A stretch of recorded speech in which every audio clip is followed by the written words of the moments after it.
Muy buenos días, tengan todas y todos ustedes.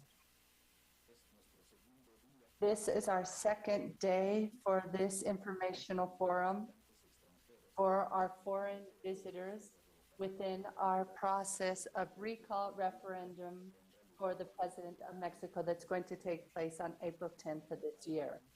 We have prepared 7 sessions. Yesterday we had 3 of them. We had to adjust one of them, and it will take place today at 1:45, so we can see everything that has to do with the promotion of this recall referendum. It will be a brief session. We will have 10-minute interventions on behalf of the speakers and commentators, and then 10 minutes for Q&A.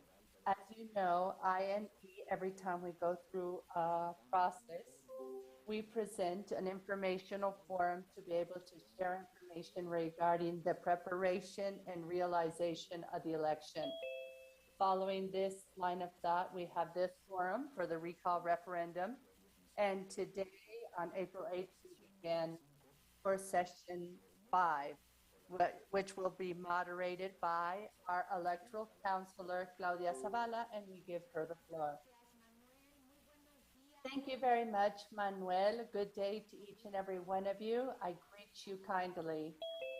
We are in very relevant events because Rene Miranda as well as Roberto Heischer are going to tell us what we are going to do on the day of the elections. And I don't know if you agree or not with me that that day is very relevant to understand what's going to be taking place that day, and it's very important for what you are going to be doing. So I cordially welcome you to our virtual INE. Thank you so much for being with us with these necessary eyes to perfect our own models in Latin America and in these types of activities that are so relevant in Mexico on a federal level. This is the first one that we do in direct democracy of its type. I think you already know about this because all you need is to have a label of INE or Rene Miranda and Roberto Heischer. Rene Miranda is the executive director of the Federal Electoral Registry, and I also have the presence from the Commission of Mexicans who live abroad. So I think that this is going to be a very relevant talk. And Roberto Heischer is the Executive Training Director for Electoral Training and Civic Education. He has a lot of experience on the topics that we are going to be talking about today. We are going to see how all the polling station officers are trained, what we have faced. And throughout yesterday, I did some follow-up on activities that took place. And you are able to see that our system is complex. However, our current situation is also complex for the development of these processes of recall referendum. I don't want to take up too much time because I prefer that you listen to Rene Miranda and Roberto Heischer with the information we have. I kindly ask you to please send us your questions, nurture us with your questions so that we can have an exchange of information and we can build on any questions that you may have about our system. So without further ado, I am first of all going to give the floor to Roberto Heischer so that he can share the information regarding the day of the election and everything we have to do to put together the polling station and who is going to be at our polling stations. And then after that, I will also give the floor to Rene Miranda. So he can also talk about a very important topic, the Mexican vote abroad. And this is an important and relevant context. So Roberto Heischer, I cannot see you, but I do know that you are already connected. Here I am, Claudia Zavala. Good day to each and every one of you. I want to say thank you for dedicating time to this session of information on activities of the process for recall referendum of the President of Mexico that will be taking place in the coming hours. I don't even have to say days anymore. So the purpose of this presentation and this forum with you is to be able to go over two processes that I consider are very important. First of all, putting together the polling stations, meaning who receives and counts the votes, where do they come from, what process do they need to follow, and what challenges have we faced in this mechanism of putting our citizens in the polling stations. And secondly, I would like to talk about setting up and the main activities that are involved during the recall referendum for this coming Sunday, April 10th. So I want to share my presentation. In this presentation, I'm trying to summarize what I was talking about. So we are able to carry out this analysis that is so important in a complex participation in a complex process. So I think you can see my screen. So here we go. So one of the outstanding aspects of the Mexican model of elections is that this activity of receiving and counting the votes is the responsibility of citizens, and they are elected randomly. They are trained and they participate willingly in this process where they receive and count the votes, and they have contact with their neighbors in the polling station. And it's not a mandatory act. It's done randomly, and we choose citizens to be in these polling stations, and they have to say that they accept the process. It's not just, oh, here you go, and you got to do it. No, they have to accept to do it. So you have to have an awareness among citizens, and this is an important task. So we have a whole stage of training that I'm going to talk about to do this. But I want to tell you who makes up these polling stations that are going to be set up this Sunday. Well, you have a chairman, and what they do is to direct the activities of the polling stations. They have the responsibility the day of the elections because they decide what decisions are going to be made when they say a vote is valid or null. And this person is the one that makes decisions in the end. And they involve other authorities if they have to, etc. So they have full authority the day of the elections. And we also have a secretary, and the secretary of the polling station has to deal with all the documentation, like all the minutes, the official documents, to verify that that citizen is in the electoral registry, and they help the chairman in the process. Then you have the counter or scrutineer, who classifies the votes, counts the votes, but they also help in all the activities that take place during the election. In the pandemic, they have another important role. They have to help in ensuring health protocols in polling stations. And also, we have two runner-ups, two people that are trained. They are invited to be part of this process, and they are like substitutes, so that if some of the main people there do not show up on the day of the election. So these substitutes are there at 7:30 a.m.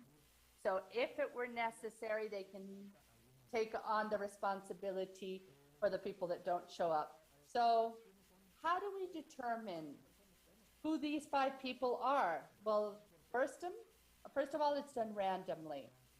And You do it on a certain day of the month, and based on their day of birth, you choose 13% of the electors per electoral section.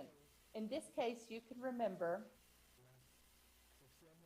that the main sections is where they set up these 50,000 approximately polling stations, and they have different sections. In these main sections that they divide them up, we randomly choose 13% of the citizens, and they are the people that we approach to be part of this training. We invite them to create an awareness regarding the importance of taking on this role, and so that they have this authority.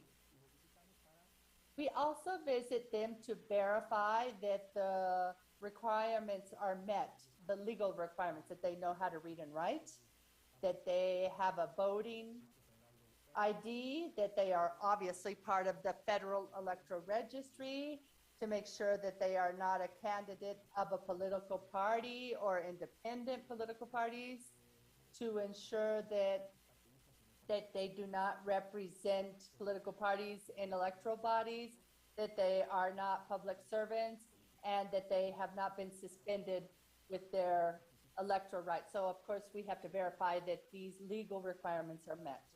Secondly, with this list of people, those people that we visit throughout a period of 26 days, well, what we do is that we create a new database, a new universe, and then we go into a second random election, and we choose who are going to be the 5. Say, for example, we have these 5 ones that have been chosen randomly, and we use their date of birth and the letter of their last name. Okay, now I have 5. Who do I decide who's going to be the secretary, the chairman, the scrutineer, or the substitute? Well, this is determined by their level of studies.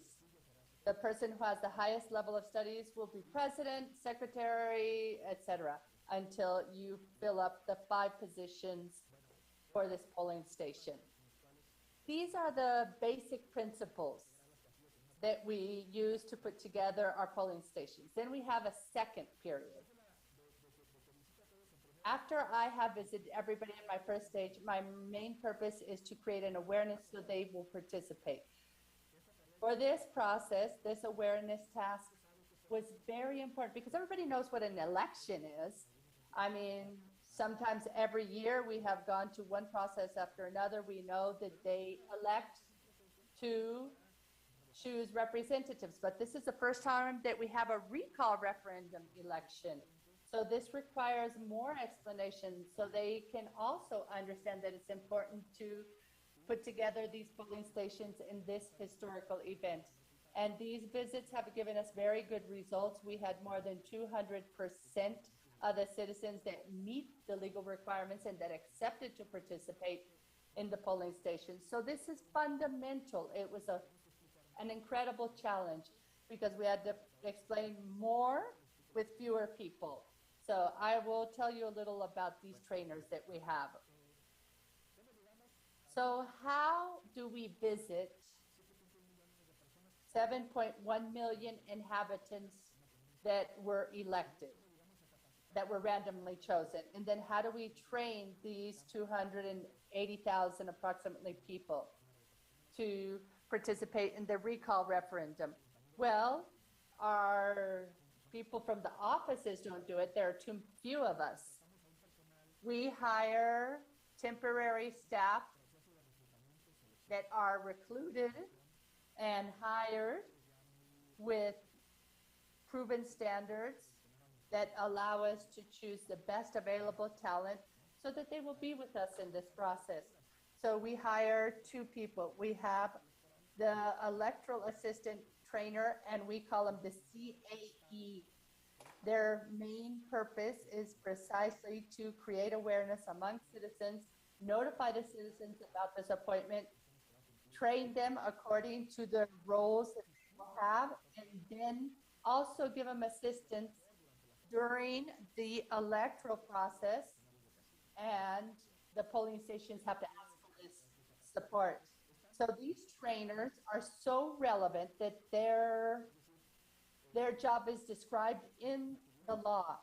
It does not come from a decision that we make. It's just part of the rules of the game of the election. It's included, stated in the law, the figure of the CAA. So in summary, the main role of this electoral assistant trainer is to create an awareness among the citizens so that INE or INE can organize and the citizens carry out the process. And of course, we also have to have a figure that's going to coordinate these field activities. We are talking about thousands of CAEs, of these assistant trainers. And in this case, we are talking about approximately 10,500 people that were hired. So of course, we need to have a certain level of supervision, of oversight of the field work. So we hire electoral supervisors. We have 1,512 of these supervisors that verify that these activities take place according to our standard and to align the activities to the strategy so that everything takes place according to the characteristics that the training should have in the period it should be developed. This is fundamental because right now we had very few days. In a normal process, we have 104 days for the first and second stage for training. And right now we had 70 days for both stages. So it makes it quite complex. So we had to optimize our resources as best as possible, maximize the use of our resources so we could meet our goals. So once we get the assessment on behalf of the trainers, we do a hiring process, and this is done in a decentralized process. So what does this mean? That we determine who the CAEs are going to be and the supervisors, and they are developed in the 300 electoral districts, meaning all the INE offices in Mexico, and they are the ones that develop these processes of recruiting and hiring these people. Now, the challenges have to do with the fact that this is something completely new to us, and that secondly, we need a deployment that is similar to an ordinary election. However, we have less time and fewer trainers. For example, right now, between trainers and superiors, we have 12,000 people. In the elections of 2021, we had 40,000. We're talking about almost 4 times more the number of trainers compared to what we have today. It was also a not national process. So in this line of thought, it's important to mention that INE is a national agency and it has very important participation in electoral training, in organization of local elections. So INE is also part of this cluster organized by this, but in local training, this is national. So what does this mean? That the INE does training for municipal, national, state elections, or processes such as this one of citizen participation at a federal level. So INE trains all of them. So INE is a role that we have, and we have to deploy it. So we are organizing 6 local elections that are going to take place on the first Sunday of June. So this means that we have processes that are going forward in a synchronous ways, but in different lanes, because the contents of the trainings are very different, because the times between first and second stages are very different, because putting together the polling stations are different. So in these 6 entities in 2 lanes that are different, but we have processes that are overlapping. So it's made the process quite complex. However, right now we can say that we have been able to obtain the success indicators in both processes of training, both in local elections as well as in the local recall referendum and in the organization of extraordinary elections. That means that we have had elections going on in various places at various times. So this made it even more complex. And also we have a context of information that's quite important to mention. All the dissemination campaign of the Institute was focused on involving citizens in the recall referendum, giving them information as voters as well as electoral authorities. And obviously, we have had some elements of context that have made it quite difficult. For example, we have constant degrading of our body on behalf of political actors. And obviously,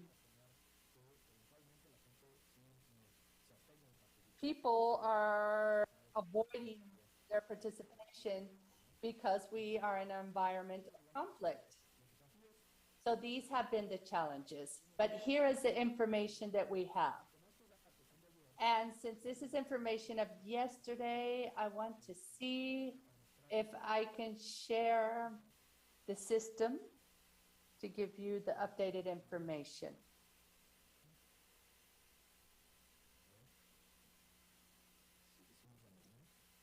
I think we can see it. So here it is. What I am sharing is our follow-up system for the recall referendum.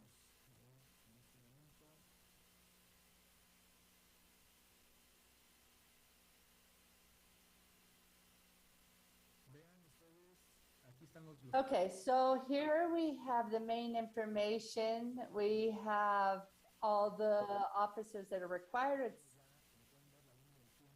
around 20,000. We have the timeline that has gone all the way to the end stage of this process.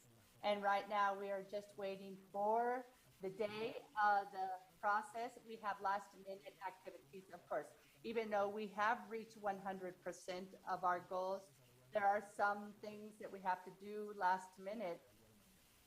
I mean, tomorrow, we will probably still have to do some things. So in the follow-up, we can see that up to this moment, we have a total of 287,000 people trained, allocated, appointed.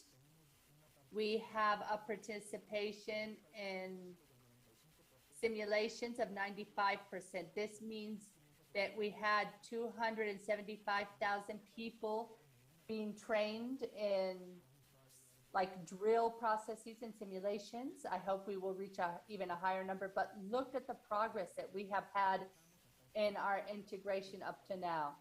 So the truth is that it has been very satisfying to see that even though we have had a very short period, we have been able to meet the goals that we had to do. Okay, ABC polling stations. This is the most important one for us. ABC means like A are the polling stations that has all the people that have to make it up. You know, the chairman, the secretary, the substitutes, the counters. B, they're missing one officer. And C means that those are polling stations that have a lower number of officers needed. So in A, we have around 57,000. In B, we have 389. So I think these will turn into A in just a few minutes. And in C, we only have 16 polling stations in some points where we are still trying to get access so we can continue with our training tasks. Specifically, I am referring to polling stations in the state of Chiapas. I gotta go a little quicker, if not, I will run out of time. So this is what I wanted to tell you about the progress. And like I was saying, we are practically at 100% because we have a few cases of last minute actions that have to take place. And this is quite common. I mean, we are always even doing work the night before the day of the process. So very quickly, I want to talk about how we put it together. Okay, so say it's the day of the process, the day of the election. We've trained everybody, we've set up the polling stations, we've visited the millions of inhabitants that we need to train that were randomly chosen. We have everything that we need. We've ensured that the laws have been met, that everything is set up. So now let's say that it's the day of the election. It's on Sunday, April 10th, and at 7:30 a.m., the representatives of the 57,000 polling stations are going to come together in the place where they're going to set up the polling station at that address. These representatives have to show up at 7:30. Obviously, they are going to begin with the whole process of preparation of the polling station, of making sure that everything's okay. But let's follow some assumptions. Let's say that everybody shows up. You have the three main people and the two substitutes. So obviously you won't have any issues there, right? The chairman says thank you to the substitutes, and the substitutes can go ahead and vote, and then they can leave if they want to. So, but let's say that somebody does not show up on the day of the election. So what happens if it's 8:15 and you've already given them a couple minutes? So what do? What we do is that we are going to use our substitutes. Say, for example, the secretary didn't show up. So what is the chairman going to do? Well, they have to enable the first scrutineer. So, and then we use substitute 1, so they will be the scrutineer. Substitute 2 can go home after voting, no problem. So you have put together your polling station. So what happens if you don't have any substitutes? Well, we would have to ask voters in the line to take on this role.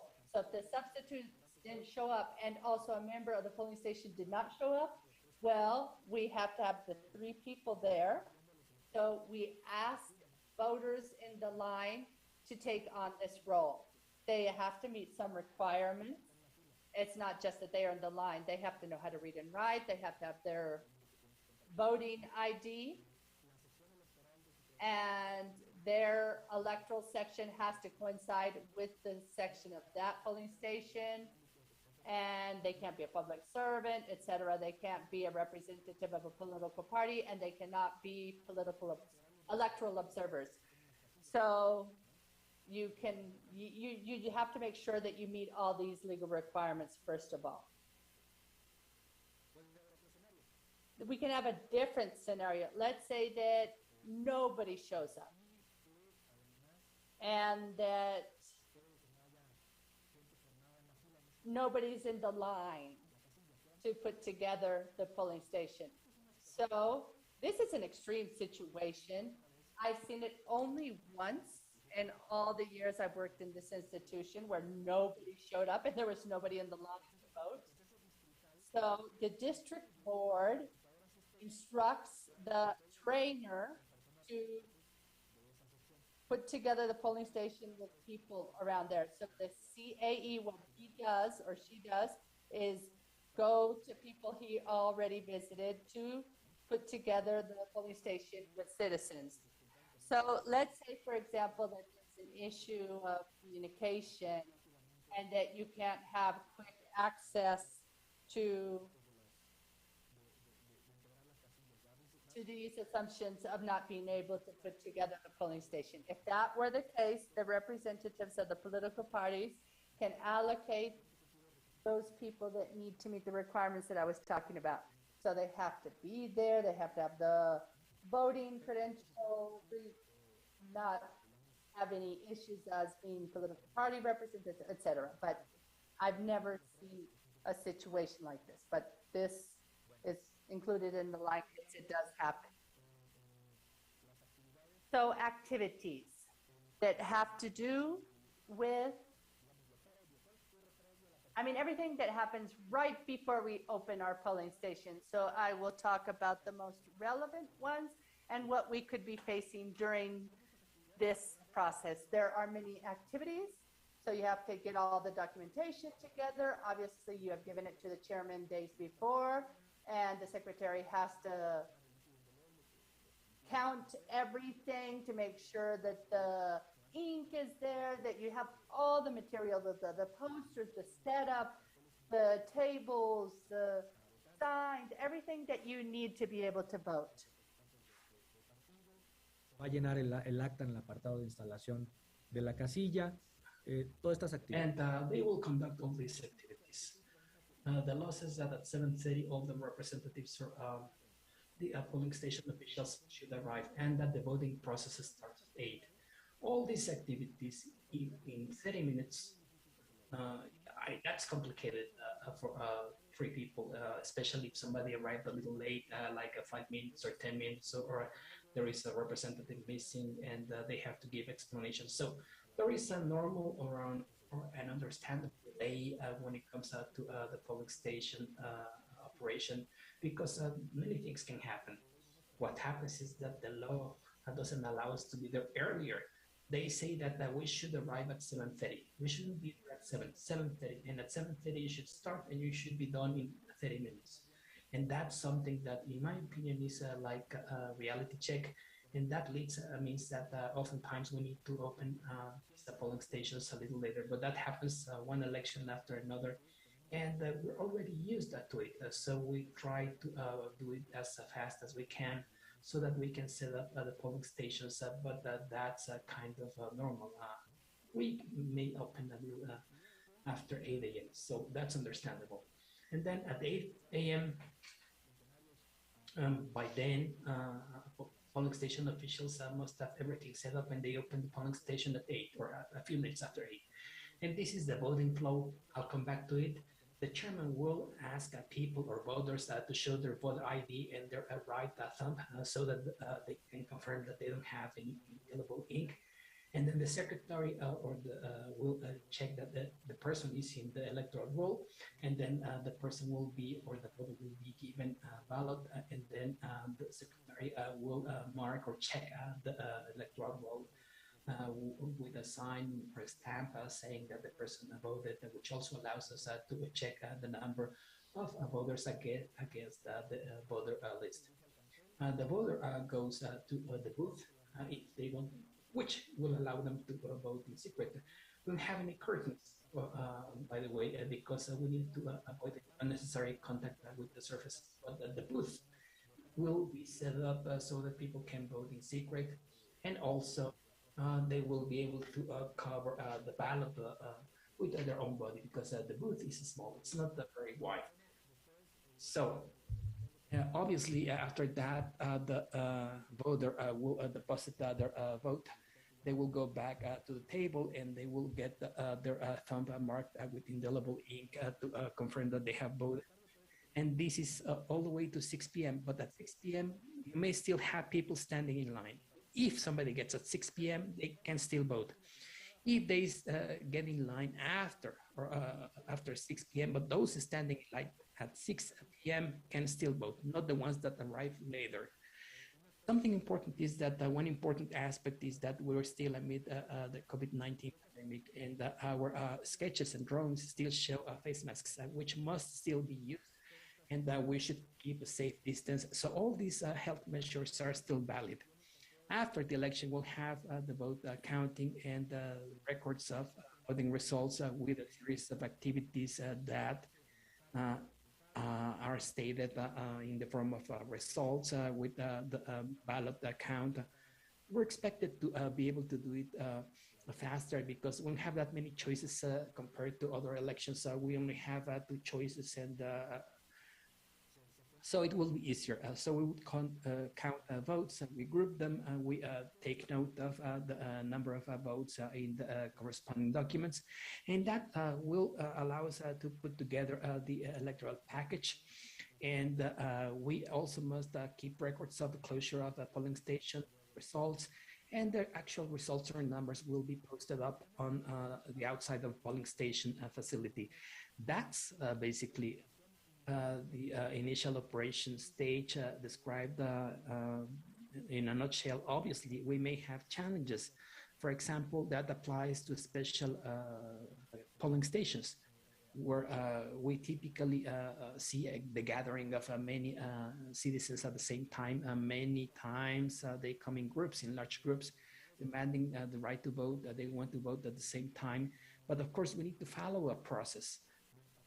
I mean, it's not possible to have many polling stations open for large groups at the same time, so they have to stand in line and adapt to the voting process.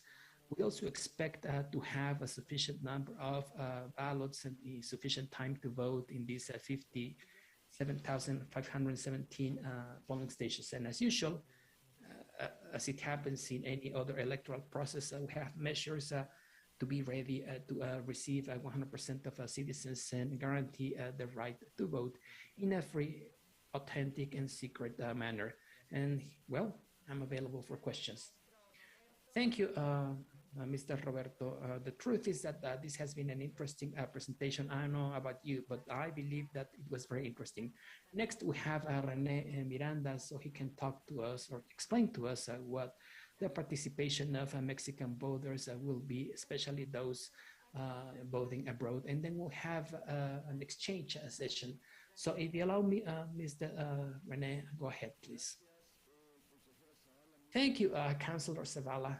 Good morning to everyone. It's a real pleasure to be here and greet or have an opportunity to greet many colleagues. For the sake of time, let me share my screen so I can start sharing the information.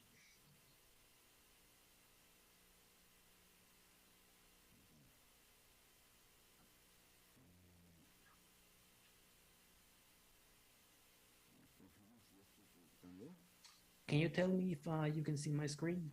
You can, right?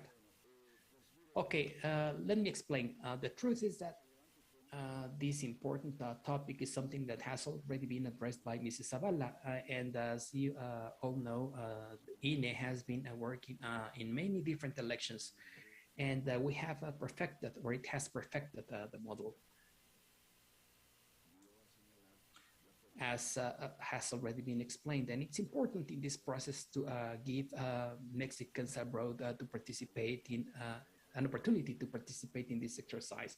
And we have the legal grounds to do that. And this presentation makes reference to laws in the matter, which again means that we have laws and legal provisions that allow us to regulate this important exercise. The General Council of INE has been making the corresponding decisions ever since this exercise was originally planned, the recall was planned, and decisions have been made, and INE has been defining the schedule and all the guidelines to give certainty to the exercise of the right to vote. Again, based on previous experience, beginning in 2006 to date.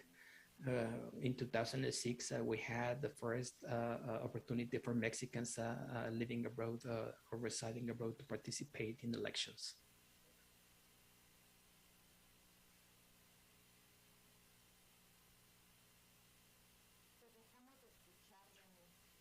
We cannot hear you, Rene. Is it my connection? We can hear you again. If necessary, maybe you can close or shut down your webcam. Let me do that just in case we have another problem. To prevent that, I will shut down my camera. Okay, let me tell you again. Ever since the call for participation on February 4 was released, we already had already defined the terms for this exercise, for this recall referendum, and then a series of activities have ensued to be ready to hold this referendum and receive votes from Mexicans living abroad.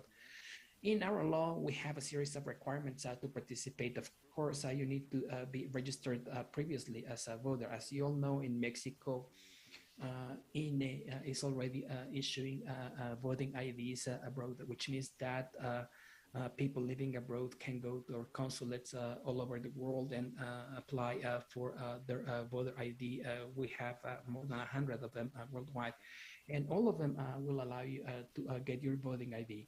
But there is also a legal requirement. It's not enough to have the voter ID. You need to register in addition to having a voter ID to participate in the process, whether you're talking about elections or referendums, excuse me. And that was the case on this occasion. That registration was open from February 5th to 25th of 2022. And that was the period available for those who wanted to register to vote. So we have two requirements: a valid voting ID, which you may have obtained either in Mexico or abroad. And in addition to that, you need to register, and you should have done it in this period. And those interested were asked to provide two pieces of information: mobile cell phone number, so we can contact them if necessary, and an email address. The reason is that given the short time between the publication of the law on the recall and this actual referendum, means that you would only be able to participate online, which means that these pieces of information, the cell phone number and the email address, are essential so that voters can receive access codes to the system, which they are already using to participate. This registration was available or made available online. We have a specific system to do that, which was open during the period that you see on the screen.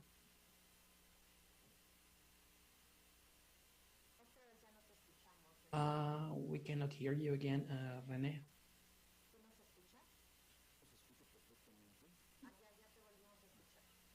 Yes, we can hear you again. A total of 17,809 people are registered, and in this graph, you can see the numbers.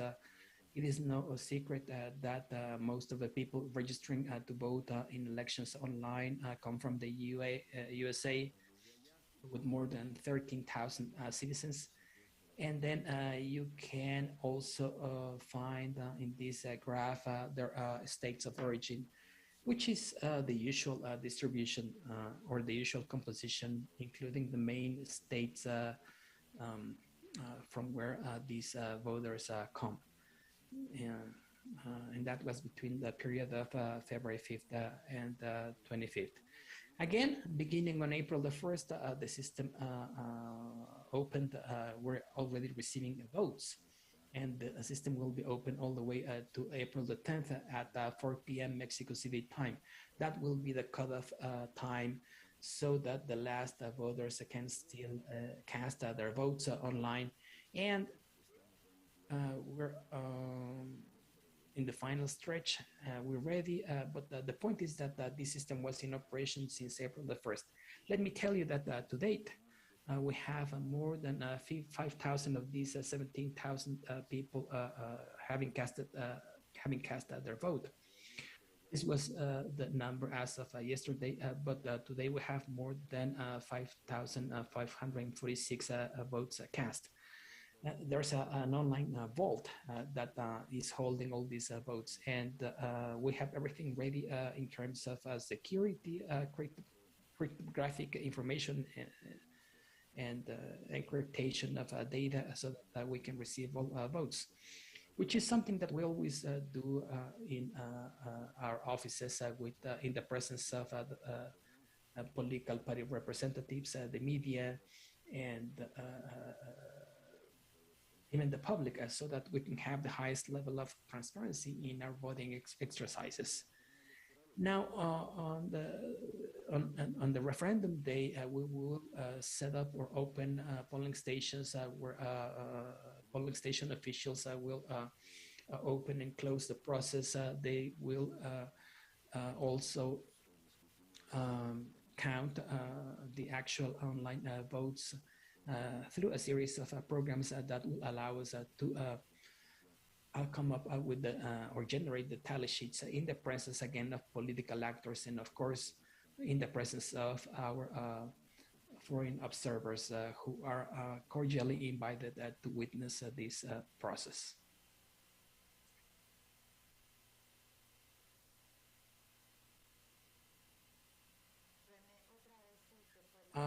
We cannot hear you again, Rene. Again, Councillor? I'm about to wrap up. I just wanted to mention that, of course, we launched a dissemination campaign. It's no secret for anyone that since our target public is outside of the country, we have to be very creative so that we can have effective dissemination campaigns at the lowest cost possible. I won't dwell on this, but here you have information on the different stages and the different activities involved in the dissemination campaign to invite citizens abroad to participate in this pioneering exercise. And for all of these, we have had also the supervision and surveillance of our surveillance bodies, including the Commission for the Voting of Mexicans residing abroad, led by Mrs. Zavala, with the participation of political parties. And they hold public meetings that everybody can follow up on. And we also work with the representatives of all the political parties duly accredited before the National Surveillance Commission that make sure that we have defined effective rules and achieve our objectives. That's basically, Councillor, what I wanted to share. And of course, I'm available in case you have any comments, doubts, or questions. Thank you very much, Mr. Rene. That's why we gave a little more time to Roberto, because he had more information to share with us. Because the aspect of Mexicans voting abroad is something a little more specific. So, let me share some thoughts based on what both Roberto and Rene have just shared. And I'm referring to an essential aspect that has to do with or not precisely the reduction or the lack of funding or budget for INE. And the consequences that this budget cuts for this exercise may have.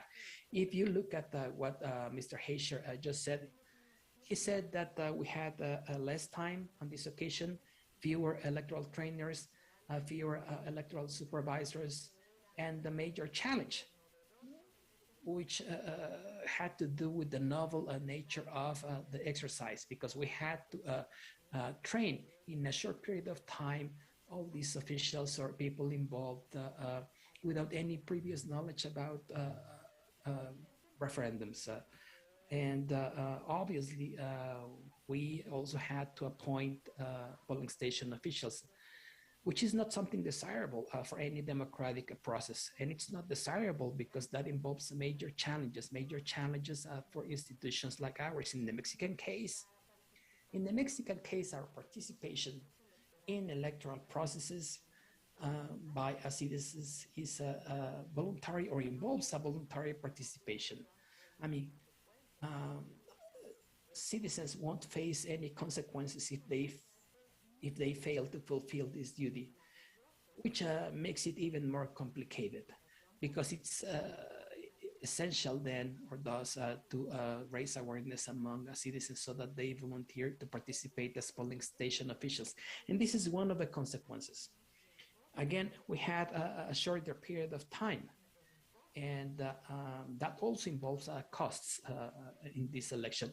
But the optimum situation would be having sufficient time under the law so that we can do more effective work. Fortunately, all the numbers or figures that Roberto has shared clearly show that citizens are clearly supporting INE, which amid this polarization atmosphere is important, because people still trust our institute, but these effects are not desirable, especially those resulting from the lack of financial resources to organize these democratic processes. And there is another aspect, and it was also mentioned, ever since 2005, the right of Mexicans living abroad to participate in elections at the time they were able to start participating in democratic processes. In the case of this recall referendum, however, we had a short period of time, a very short period of time that made it impossible to offer other voting modes, like, for example, postal votes, because many people still prefer voting with a ballot and sending it on the mail. So we had major challenges. One of them, for example, was that of making online voting available. That was a challenge, even though we need to mention that it's been increasingly accepted by Mexicans residents residing abroad. But that will be the only option. On April 10, after 6:30 p.m.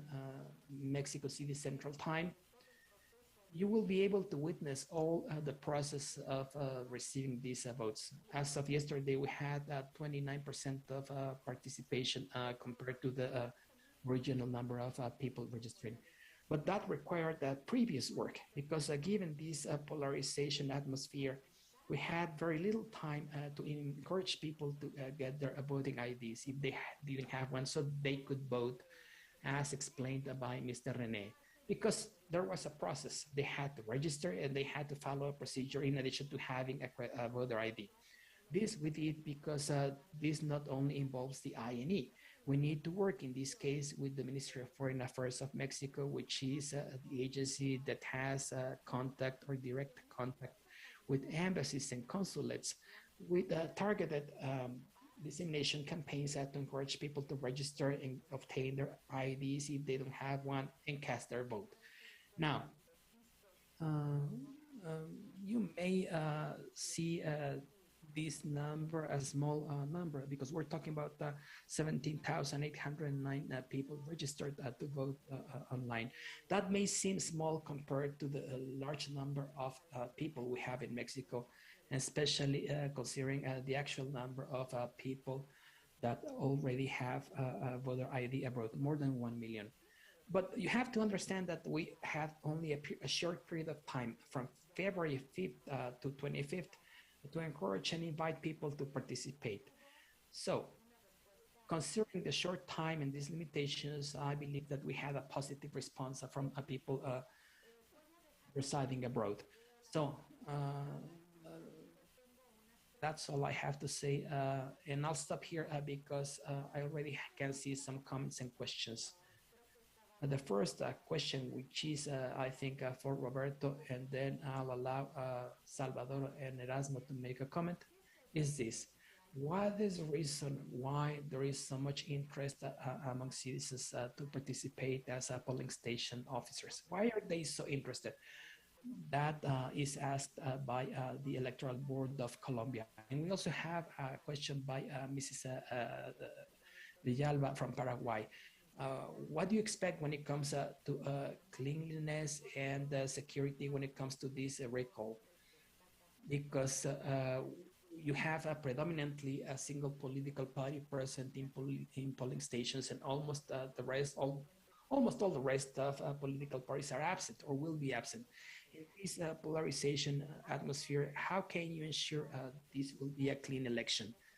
I'm sharing these questions with you, Roberto and Rene, but you have to answer now. And next we have Salvador, who will ask a question, and then we'll give the floor to Erasmo. Thank you, Claudia. I'll just type my question because I just read this instruction that we should type the questions in the chat. I didn't know that. I'll do that. Thank you, Salvador. Erasmo, would you like to put it in writing in the chat, or so that we can follow the same process we have followed so far? I would prefer to ask them orally. And they are very specific comments or questions. Go ahead, please. Go ahead, Erasmo. Brief and to the point, please. The first thing I need to reiterate is what I have seen all throughout the different electoral processes in Mexico. I have been invited to. And something that draws my attention is the fact that you have this requirement, this essential requirement in terms of counting all the ballots at the beginning and at the end of election day, which takes a lot of time. And we have seen it. It takes an extraordinary amount of time.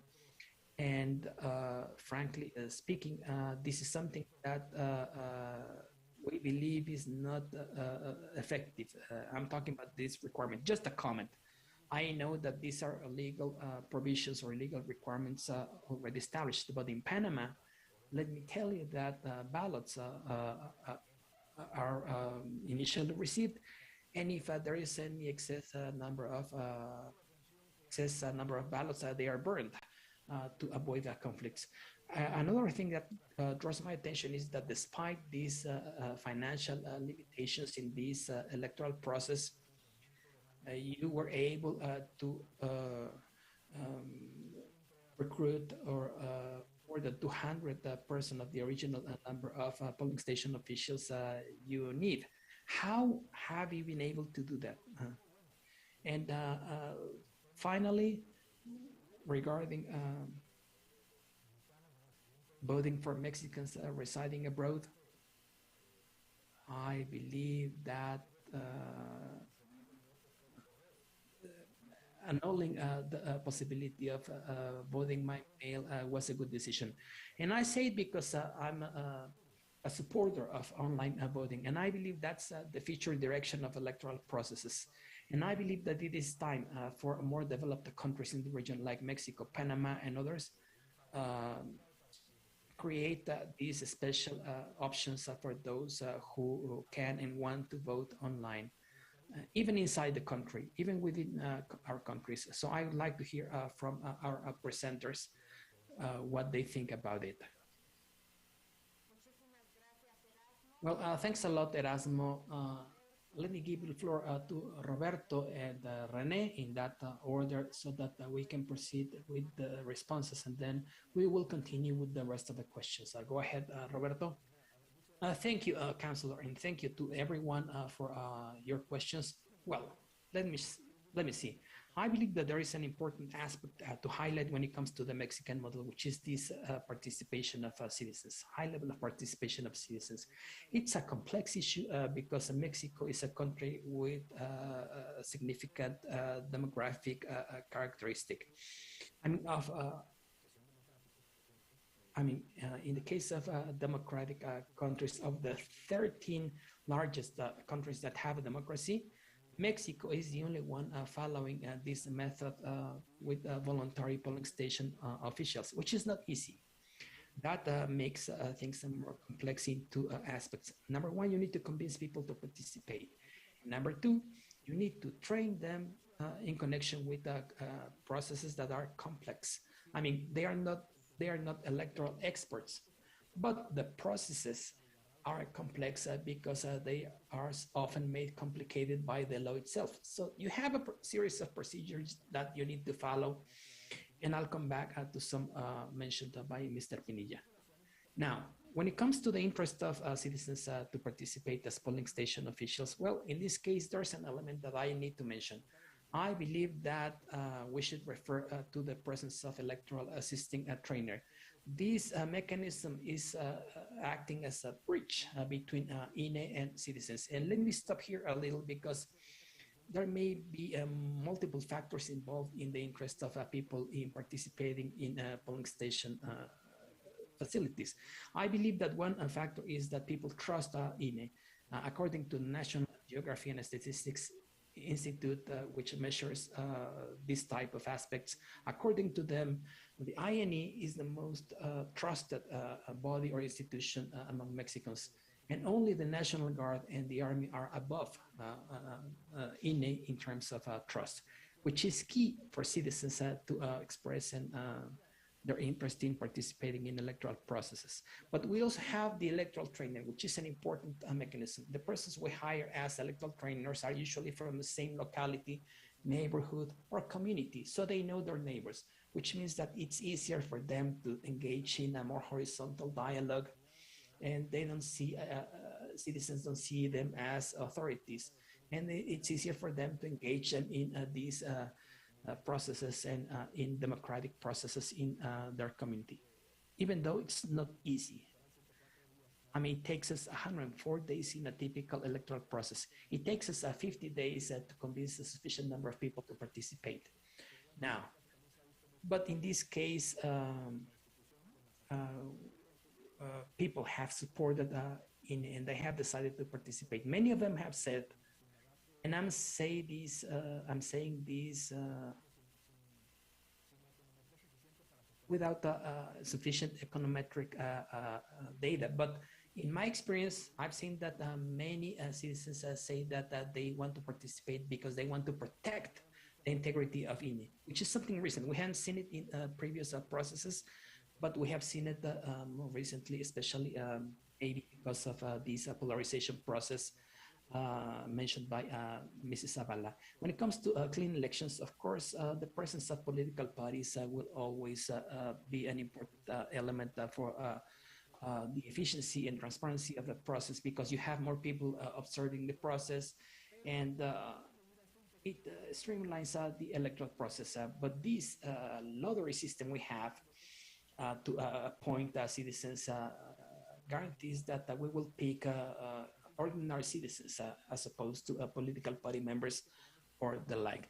What we can see is a coercion by representatives of political parties in those places where we only have representatives of one political party. From there, the trainer mechanisms and district boards, which are important to reduce that level of tension that can be generated.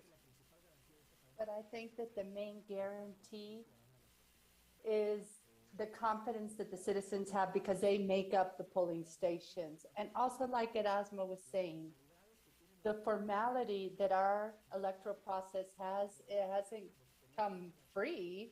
It has to do with experience in electoral matters.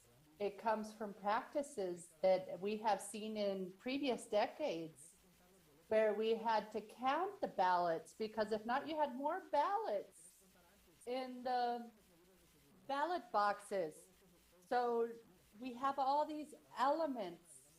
Even you have a signature. If the representatives want to sign it, they can. Why? Because we have a history that culminates in 88 when they discredited the process because of these types of practices. So that's how IFE and INE arise. It may seem exaggerated, but these are the requirements that we need in our system to make sure that our electoral result is legitimate. So this is very important. We have to have confidence and security and transparency. Participation of citizens in the polling stations are all the elements that make our process legitimate in the eyes of our citizens. So we truly hope that this process will give us a really good experience in this new activity of citizen rights. This is a new activity to us, so I'm here to serve you. Thank you very much, Roberto. René? Well, what Erasmo is talking about is quite interesting. Should we follow these mechanisms? We are convinced that offer certainty because they are novel in electoral systems. But this has to do with a recent electoral reforms that allows for e-voting, but only if you're doing it from abroad. The legislators in the country have been very cautious with this topic. I think maybe a little too cautious. But today, the law states that it has to be sent in by regular mail, but a new modification in the law allowed for Mexicans abroad to do e-voting. They do not do that in Mexico. We cannot do that in Mexico. They have not taken the steps as legislators to have the possibility of e-voting inside of Mexico. Of course, we are working on various proposals and different pilots to be able to have the elements, technical proven elements that we have presented to the legislators and we truly hope that in a near future we can have e-voting. And we have like a manual of how to carry out elections, and we follow all the regulations. So we would have to do a lot of work to make sure that e-voting could follow all these regulations. And the counselor knows this. Part of the reason of why we only have e-voting abroad was because of the short period that we have. Regular mail takes longer. You have to have longer periods so you can do the registration, send the documentation, and then return it.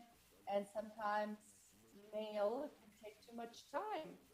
And since there wasn't a lot of time, that's why they allowed us to have electronic voting, because that way we could have more participation from abroad.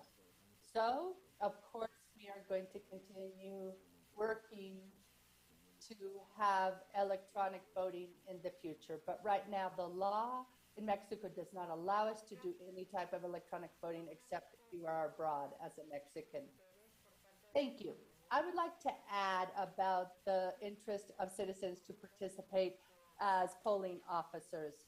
I want to congratulate the work of our trainers because they insist.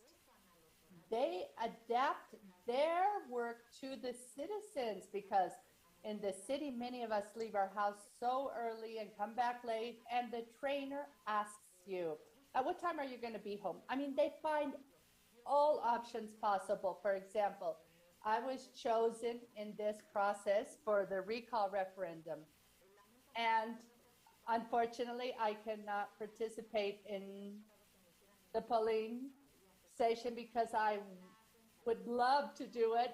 Now I was chosen, but I can't do it. But despite it was in the middle of the week, he gave me my letter, and my daughter was very clear in saying, no, she cannot participate. She cannot participate. And the trainer insisted and insisted until I personally told him, you know what, I cannot participate by law. So if you see people hesitating, our trainers insist. I don't know how they do it. They convince, they motivate. It's collective citizen work. And I truly think that you see that when we put the polling stations together. And I agree with Roberto. Today, we are in a situation in which there was a huge debate in Mexico because of the way this recall referendum took place and the public discussion that took place in Mexico. The recall referendum that was promoted by the political party in power from the government itself to be presented is something that just didn't make sense to the population. And since it didn't make sense to the population, well, it began to generate a controversial environment. We have been attacked as an institution, and we will definitely have to analyze this phenomenon. We have to measure it, but many of the people that in the beginning were saying, you know what, there's no way I'm going to participate. Once they are invited to be polling officers, they are taking on the powership and saying, you know what, we are going to protect this democracy and protect INE. We have seen it and heard it. We also have a very interesting activity because after each electoral process, we invite all the people that participate, the polling officers, the trainers, supervisors, observers, all the people that directly participated to participate in a contest that we call testimonials. And based on the experiences that they share in writing, we are able to see what we can improve. And we also get an idea of the reasons of why a person decided to participate in such an active way. In the case of polling officers, I can tell you that 99% of the testimonials recognize the work of the electoral trainers, of these citizens that go to their houses and look for them and insist on getting their participation. So I truly believe that this is something that I could add. And also, Erasmo, I agree with you. We have to do electronic voting nationally. Right now, that's not an option. But in Mexico, for example, we had the only modality which was voting by mail with all these different complex instruments. And then we began to implement it based on local experience in Mexico City. We began to work on it and we promoted the electronic vote. Right now, more than 60% of citizens that are enrolled and that have the possibility of voting are choosing this modality. But there was a ruling in which the Institute was ordered, aside from those two modalities, to begin to work on in-person modalities. So we will have 3 ways of voting. I also believe that we will have to see how these models work, because what is true is that we need to implement more and more resources for these types of voting. And since the budget of 2018 up to now, the Institute has a smaller budget. We have more work and a lower budget to meet our obligations. So I do think it's quite relevant to analyze this to take important steps forward. So I'm going to now read another question of Aman Pershar of the US, and he says, what are the protocols that we have to guarantee security? What is INE doing after the campaign that is promoted of no participation? Because we have seen that the citizens are confused. Also, Hector Fernandez from Costa Rica asks, what are the risks of reducing the number of polling stations because of the cutback of the budget from the perspective of the guarantees of election? So those were the questions. Roberto, Rene, who wants to start first? Whatever you prefer. Okay, Roberto, go ahead. Okay, so if we talk about security, I think it's very important to take into account one perspective. We have constitutional obligations that's very specific. We have to organize the elections. We have to offer the political conditions of security for the electoral processes, and other authorities are in charge of the security that offer the necessary context for the processes to take place. However, obviously, in every process, also in this recall referendum, INE has a close relationship with the security authorities so that we, of course, can take into account everything that could hinder citizens from voting on the day of the election. And other authorities are in charge of the security. So we coordinate with these other institutions, of course, and these other organizations so that they have the necessary information and can offer a safe environment. But INE has no authority, no resources. We do not have any direct access to other types of security organizations. However, we do have an interinstitutional coordination which takes place on a permanent basis. If we talk about the context of the call to not participate, what the INE is doing is promoting information. We have the largest one-sided campaign. One-sided, I mean that it's just one topic. All the radio and television, we're talking about that are in all the radio stations of Mexico. And they have this content of offering information and Yes, call to participate. That's what we are doing. Calling the citizens to participate in this recall referendum. But the Constitution itself also says that the citizens have the right to express themselves regarding this recall referendum. So we can't establish any limitations regarding citizens expressing their preference to participate or not participate. However, we are doing everything we have to do according to the Constitution, which is the promotion and dissemination so that citizens can exert their rights. Now, if we talk about the risks regarding the number of polling stations, I am sure that the engineer could explain it in a clearer way. However, we're talking about 57,000 polling stations approximately, and I think we will be in every corner of Mexico. Yes, did we want to have 161,000? Of course, obviously, because maybe the lines would be shorter. If you have an abundant population, we would have shorter lines. However, obviously, because of the circumstances, the cutbacks in the budget in the House, we weren't able to have the necessary resources, but we want to make sure that these polling stations are located in each district. So these polling stations are not like all in the middle of Mexico, but every district, according to its context, according to the cosmovision of the citizens, it determines the places to establish these polling stations. 92% of these polling stations will be in places where the polling stations were set up in previous dates. So the coverage is quite good.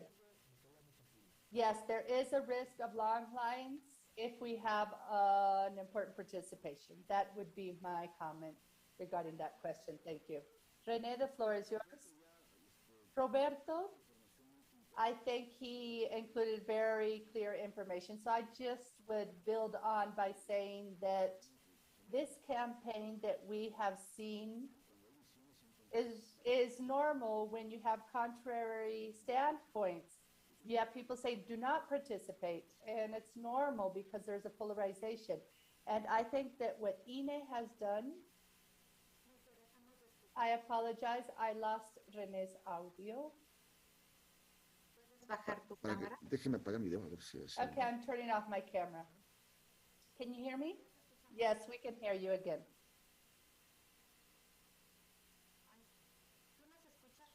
Evidencia suficiente para constatar que los escucho perfectamente. I can hear you just fine.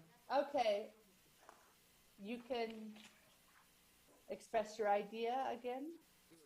Hay suficiente evidencia para What I'm saying is that we have necessary evidence so that those who do want to participate will participate. I apologize, his audio is cutting up.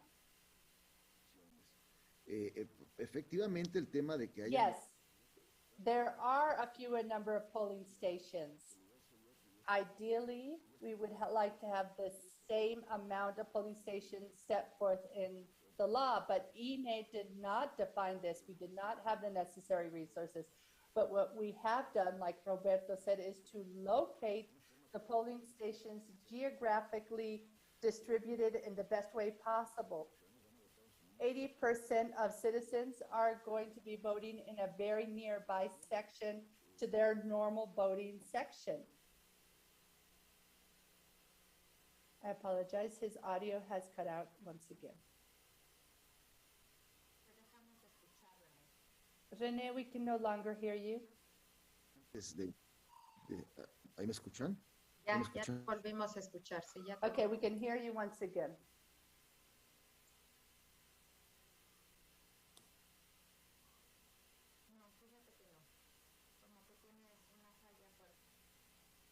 I apologize, we cannot hear you. So I think I will conclude.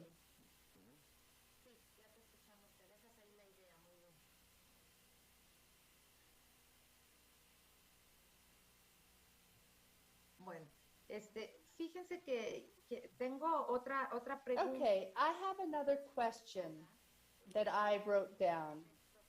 And this question is from Felix. Do we consider that in a near future, Mexico will be doing an electronic voting system?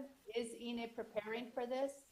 And I would like to say that the truth is that we are preparing a path of confidence, of trust, so that electronic voting could be accepted in Mexico, inside the national territory. Like Rene was saying, in our legislation, we still do not consider it. However, it's going to be very important, especially because in Mexico, every year, INE participates in electoral processes that are local or at a federal level when elections coincide in the states and federally speaking. So we are including the recall referendum and the possibility that every year we can request a popular consultation. So these number of processes that involve citizens in decision making obviously generates a flow of work in such a way that if we do it with the model that we still have, Roberto was talking about everything that we have to do to put together the polling stations, the field work that has to take place. Well, obviously, every year we are going to have to request from INE a precautionary budget for popular consultation, as well as the budget that we need to have for electoral processes. I reiterate, since 2014, there hasn't been a year in which INE has not participated in electoral processes. So this consistency will generate a need of recognizing electronic voting in our system. It has to also be a pact of legislation, because even though we have polling stations with pilot activities in elections that have taken place locally, well, we still have to have that legal recognition. So we have to have the necessary elements, but the legislature has not come to a resolution about this. The need has been presented, but it has not been ruled on. We do not know if electronic voting will be considered valid. INE is working on it. We are prepared. The experiences have been favorable, and what I think is that we need to promote and to work in our legislature so that we can have a strengthening in the trust of this type of model and go forward. The Electoral Court has made a statement that it's safe, that it's certain, that it's a good option, that it can be implemented. It has been stated for quite a while now. So today we are implementing it because we recognized it for citizens abroad. So yes, we will continue working on it. Felix, yes, INE is prepared to go towards that personality. And Salvador, I think that you wanted to ask questions, but I don't see you in the chat. We still have a couple minutes if you would like to open your mic and ask your question. Okay, I wrote my question and I will read it. It says, it's not clear to me the reason why in abroad we only have 17,000 enrolled people if the electoral roll is much larger. Why was there a need of having like a specific process, according to what I understood, of a electoral registry for the referendum, and you haven't been able to just use the habitual list or the normal list? And I want to ask you if these 17,000 Mexicans abroad were already on the ordinary list, or is this like a new list that was created, or how did this work? Thank you, Salvador, for your question. Rene, I truly hope that the technology will allow me to answer. I truly apologize. Yes, Salvador, from the time we began in 2016 with the possibility of voting abroad, and we have 1.1 million inhabitants abroad. But our law is very peculiar in the sense that we have for each electoral process, even though you're already enrolled in the list, for every electoral process, you have to have a period of registration to participate in that specific process. And even though you enrolled previously and you have your voter's ID, but if you didn't enroll, you can't participate in the new process. So I think that since 2016, where you could vote via mail, where we had to know exactly what your address was so you could get your ballot with the instructions, I think that's inheritance, because in the reforms of 2014, it's sort of like they copied and pasted that section. So it's completely inconsistent in our law, because the voters list says it's permanent, and you have those who are in Mexico and are abroad. So yes, I think that the legislators there have to go over this issue so it makes better sense. The concrete answer is because the law says that you have to register for each process. And the other topic, it can be both cases. You can have people that already had previous registrations or that just enrolled. We have a large number of Mexicans that don't have voters ID, so we probably have both cases as well. Thank you very much, Rene. I cannot see any other questions. Manuel, do you have any other questions? Because I don't see any other questions, but I couldn't see Salvador's question either. No more questions. Okay. So this is your last chance to ask a question. If not, we are going to begin to close. I'm going to ask Roberto and Rene to wrap up and be able to conclude this table of discussion. Okay. Thank you so much for your attention. Thank you for this dialogue. Obviously, this process is a new chapter of citizens exerting their political rights, but it's also a learning for our institution.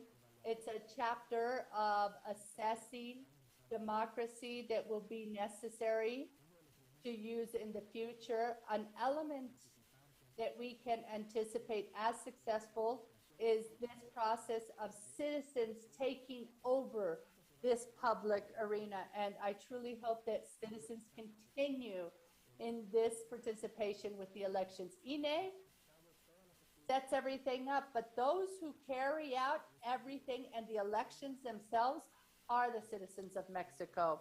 So our activity is precisely that. I think that to a great extent, it's part of us. And that commitment is seen with our counselors and our trainers. We see that the trainers are the ones going face to face with the citizens and saying, you are the one in charge of this democracy. And I truly hope it continues this way in the coming years.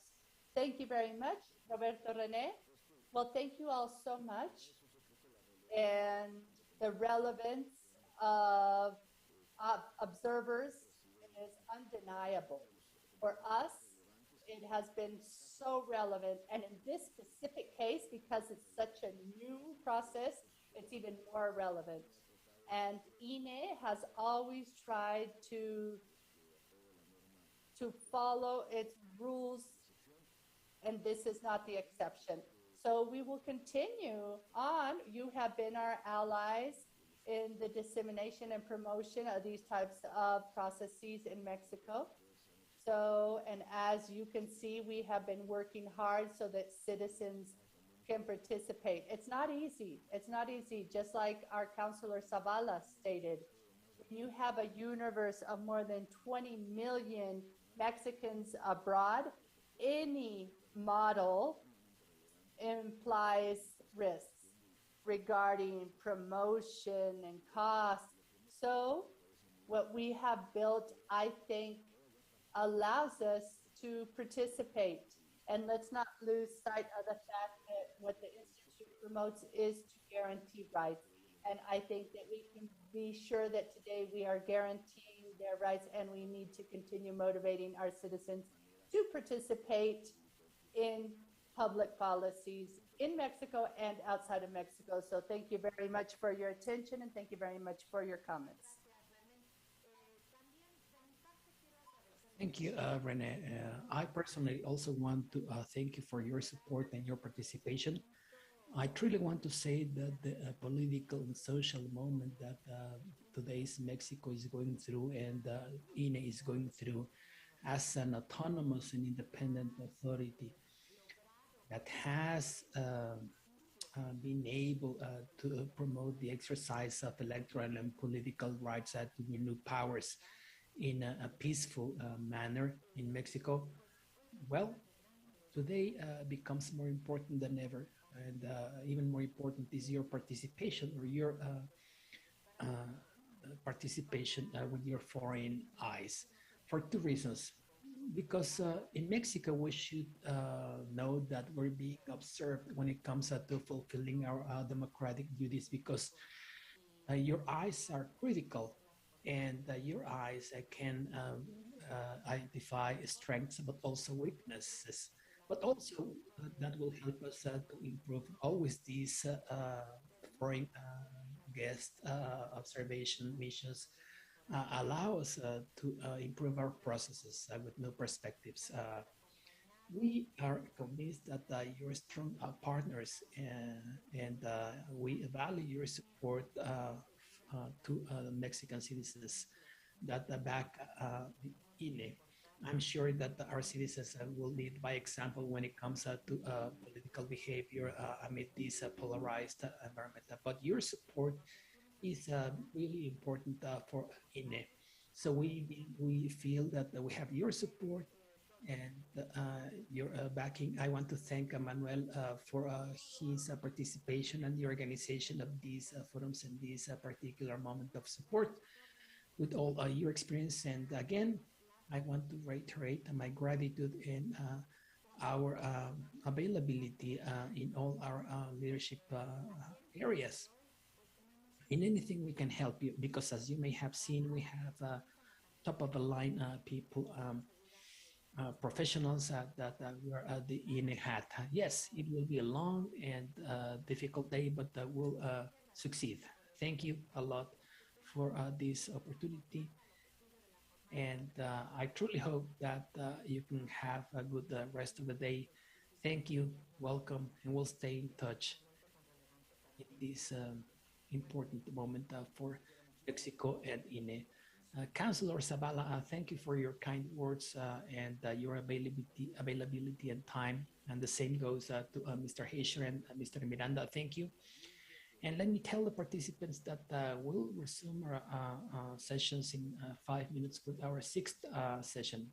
Just a short break. Thank you, Manuel. Hello.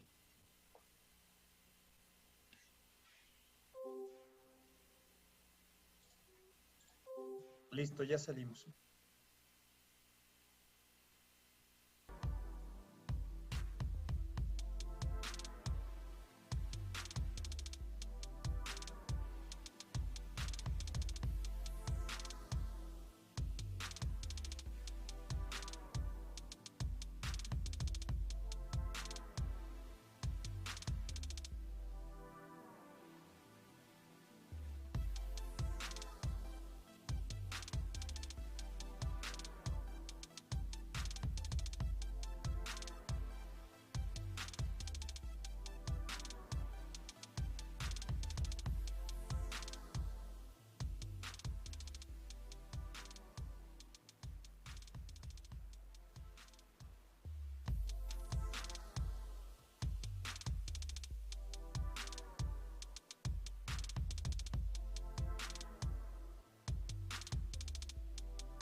Muy buenos días, tengan Everyone.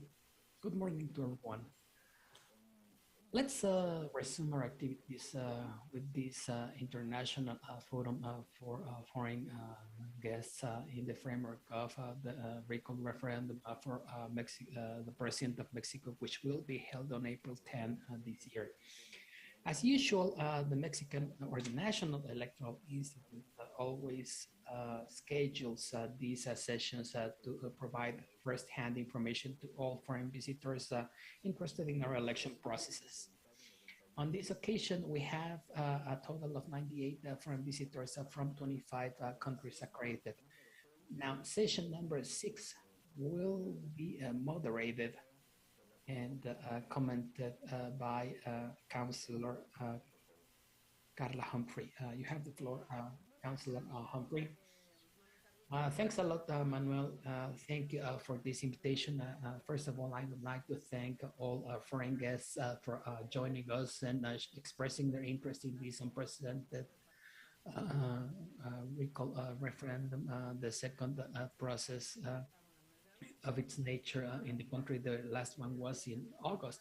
And now because we had a simple referendum in August, but this time we have a second recall referendum where people can participate not only by casting their vote, but now in order to make a decision as to whether due to a loss of trust, we should recall or remove the Mexican president before he ends his term, or if he should continue in his post until December 2024, which is the original election period. So welcome to all these 98 persons from 25 countries. I know that you have been participating here since yesterday. I know that you have seen several of our colleagues and several heads of units and our leadership. The idea now is to give you further information with regards to the publication of results, the results of this recall referendum, for which I have the Executive Director of Electoral Organization Processes, Mr. Sergio Bernal, in this space. And of course, we'll also be following your questions or comments or any doubts you may have with regard to the aspects covered here.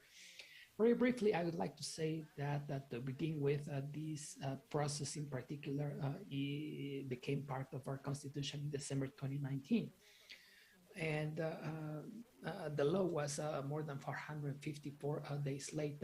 First, we had to issue guidelines for the organization of this recall referendum process, and these guidelines were approved on August 27. And after that, the law was passed. It was published in the Federal Official Daily Gazette on September 24 last year, September 14, excuse me, last year. And that initiated a complex process to begin with, because this is the first time we have a recall referendum. And number two, because we didn't have a normative framework for its organization. And number three, due to the lack of resources we have experienced, which I'm sure you have heard of already. And number four, because of jurisdictional battles we have had to wage, precisely to have certainty regarding the legal framework that is applicable to this citizens' participation exercise, which is based on two promises. The first is that we didn't have sufficient resources, and we had to rely on the original budget because we were not allocated additional resources. And two, something that I believe is important is that we will have to make the necessary adjustments to do this job or fulfill this task without incurring criminal liability or administrative liability. So before we listen to Mr. Bernal, I believe that we could talk initially in this session about this particular stage, which is the last in this recall referendum, which has to do with the publication of its results, the steps to follow, the stages that we need to follow to release these results, and how this recall referendum conclude. And for the sake of time of this session, I'll give the floor to Mr. Bernal so he can talk to us first of the publication of our preliminary results in these first 15 minutes we have allocated for his intervention. And then we will talk about the declaration of the official results for which we will have an additional 15 minutes. Thank you, Councillor of the INE and also Chair of the Commission of Organization. Thank you, Manuel. Greetings. And I want to say hi to all our international and foreign visitors interested in observing this exercise and following up on this recall referendum process.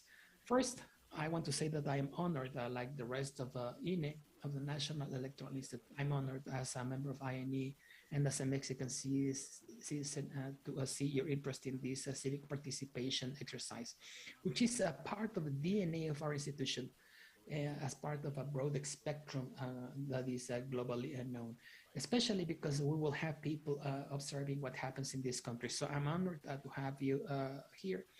And the idea is for this session to be useful for your corresponding assessments or analysis, and also for your suggestions and comments, and for the validity of electoral processes globally, which are part of a broader spectrum that should help us move away from ethnocentrism with a democracy that goes beyond the borders of our country and your countries. To begin with, I will rely on a presentation that will be my guiding structure, and that will allow me to cover the information I want and some further comments. The objective is to talk about the publication and declaration of results of this recall referendum. Now let me go to the first slide, and as mentioned by Mrs. Humphrey, the basis is a registration request and a gathering of signatures to start this operation. It is worth noting that we're talking about the recall referendum, as already mentioned by the councillor, which is the result of a constitutional reform.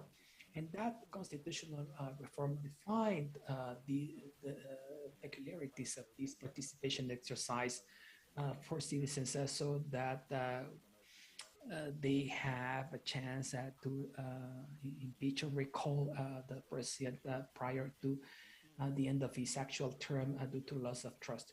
After this constitutional reform, we saw all this legal process that has already been referred to, because at the time and the Chamber of Deputies had not enacted the corresponding law. We first had to issue guidelines that allowed us to enact the law in Congress. And that led also to a series of litigation processes. Even though at the time this litigation allowed us to have more certainty, we had some operational, logistics, and technical aspects that reduced the amount of time available. That's what I'm showing here. After gathering signatures, after verifying the right percentage of registrations was completed, we launched a call for participation, defining the details of this exercise with important variables, both variables in terms of time, which was limited given the shortening of the periods of time legally established for this type of civic participation exercise, in addition to another element, an important element, which is the financial support or financial resources, which means that these logistics involved a series of experiences that date back to the electoral reform in 2014, after a series of legal reform processes in the country.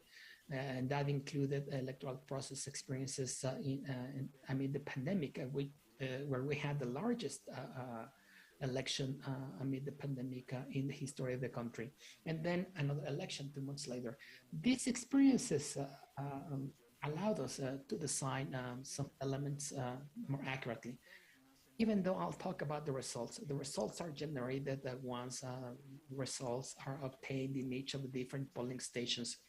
In this regard, polling stations are key. They are the democratic cells that will allow us this upcoming Sunday to complete or conduct this recall. It is important to mention that in addition to polling station officers, we have a chairman, a secretary, and a scrutineer. there is an opportunity under the law for political parties to register representatives of their political parties. In the last referendum in the month of August, which was a referendum were in effect, we didn't have the participation of political parties. Unlike that one, on this occasion, in this referendum and based on our guidelines, we have established the possibility of participation of political party representatives. And we have a diagram here that clearly illustrates the operation of the polling station. It's important to continue to respect health measures like the use of face masks, hand sanitizer, and safe distance to avoid any health issues with voters. Next one, please. I mean, when it comes to the representation of political parties, we have an important figure that I would like to share. In the case of polling stations, we have the so-called general representatives and representatives before polling station officers. We had an enrollment or registration process open to all political parties, which led to the accreditation of 99.5% of polling stations where we will have representatives of one single political party, Morena. In the more than 57,517 polling stations, that means that they accredited representatives in almost 100% of them, followed by the National Action Party with 28.47%. Excuse me, the National Action Party with 46.21, and then the PT with 26.47 parties, and there were some political parties that didn't accredit anyone. And we also have a general representative of political parties for each 10 urban polling stations and 5 rural polling stations. In the case of polling stations, that means that we have also participation of citizens, which are polling station officers, who are citizens, and also representatives of political parties. And we have electoral observers, which only observe but do not intervene in the performance of their duties.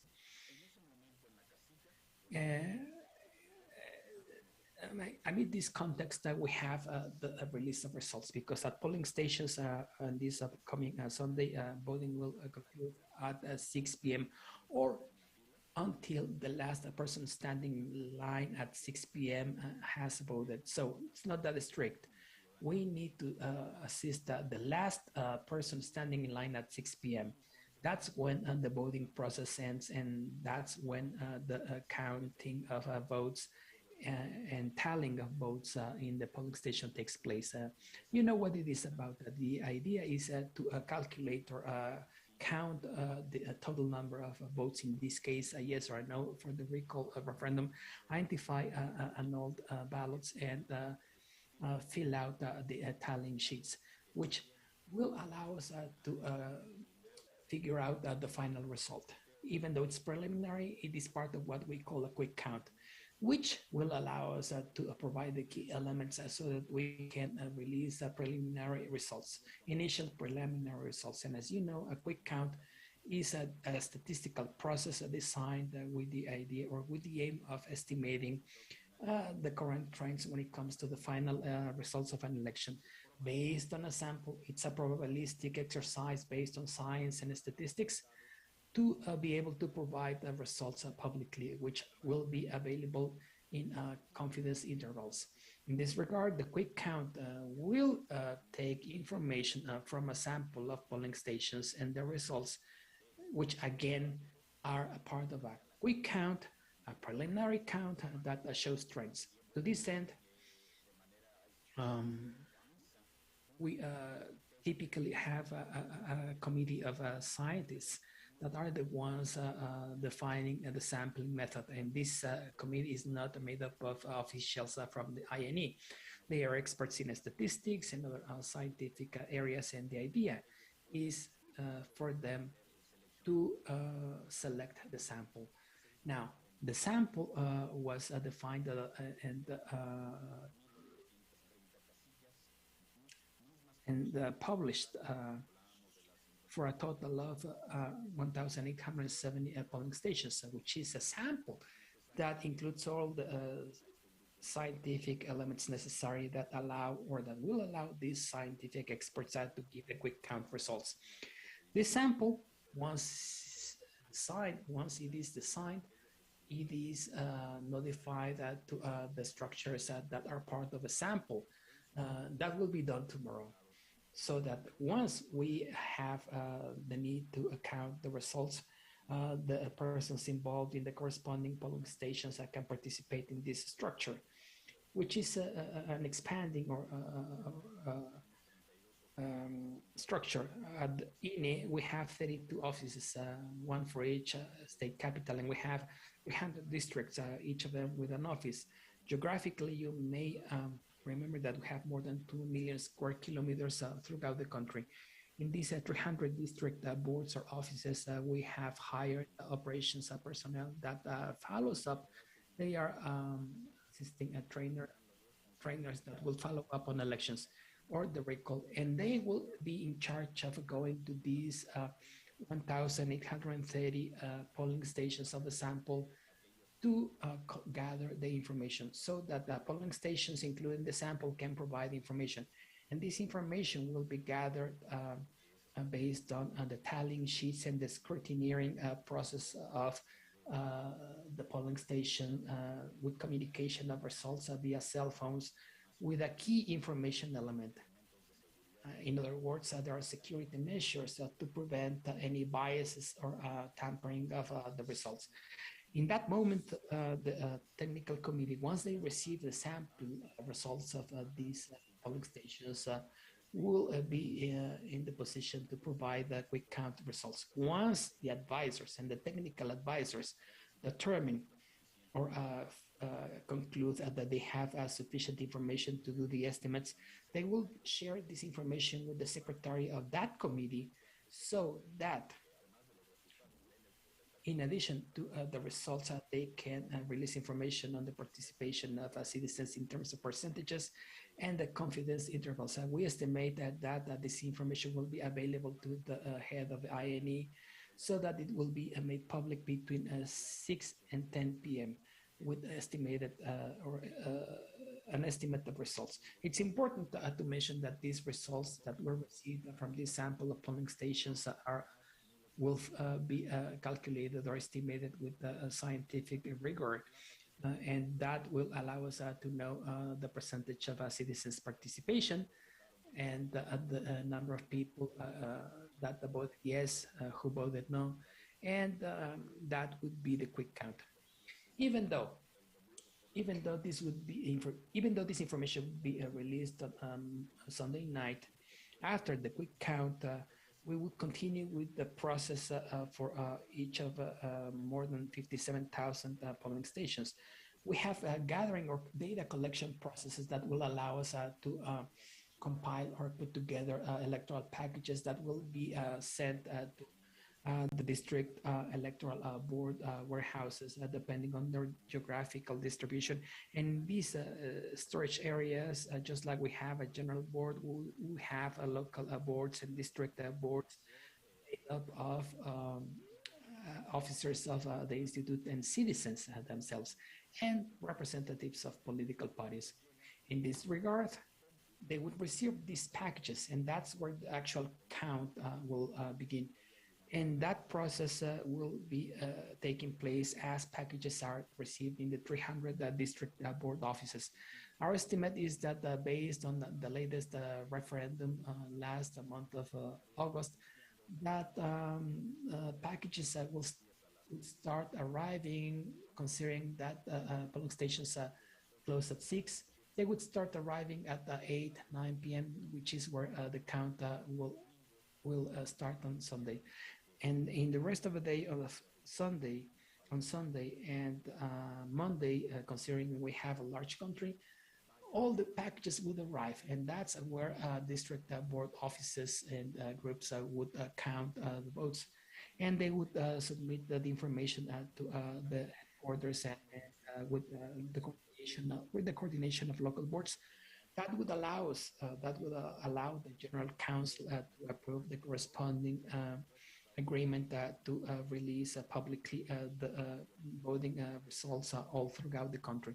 And I would like to add the following: even though the quick count, again, just to be more accurate, involves flow that begins with the vote accounting and scrutiny, and it is followed by a series of steps that will eventually lead to the transmission. They would submit the information to the council or president of the INE so that he can share this information publicly between 8 and 9 p.m. on Sunday. And the other point, which is a graphic process that you can see, has to do with vote counting, and not only involving a quick count process, but also all the polling stations. In each process to close polling station operations, we have a series of collection measures and methods to gather information, and the tallying sheets or electoral packages are coming from all these polling stations. We actually have a logistical system or schedule so that packages can go to the district boards and they can do their job, and so that the General Council can release the initial results. That's the end of my participation. I'll follow your instructions, and I'll be paying attention to the comments and questions of our foreign guests. Thank you, Mr. Bernal. Just to summarize this part and move on with the next session. I don't know if we have, by the way, any questions or comments from our foreign guests. But before that, I would like to point out several things. Number one, I would like to say that in the case of this recall referendum, the Electoral Authority has a series of powers and obligations clearly stated in the Constitution, including the promotion, dissemination, and communication of the results of the referendum. But this is not only an obligation of INE, it's an obligation of the Mexican state as a whole, as stated by the Supreme Court of the nation, and which is important because this means that they should provide us with the resources necessary for this civic participation exercise.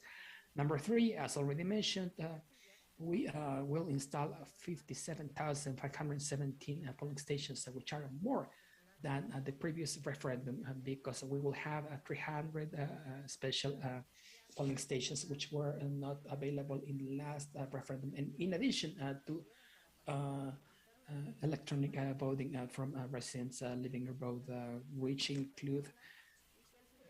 includes 17,792 persons. And that registration process will be open all the way to April the 10th before election, which are two important aspects in this referendum. Also, the quick count, as a result of the lack of financial resources, led to the decision of the specialized committee to do something. Considering we have 6 ongoing electoral processes because we have another election on June 5, this committee also took over the responsibility of doing this quick count, in addition to other quick counts in elections. Another important aspect is that the tallying or counting of votes will start that same day with the delivery of the first electoral package. We don't have to wait until next Wednesday, which is the usual thing in electoral or typical electoral processes, including federal ones. And I say this because there is something important. As stated by the Superior Court, these exercises must receive a different treatment compared to federal electoral processes.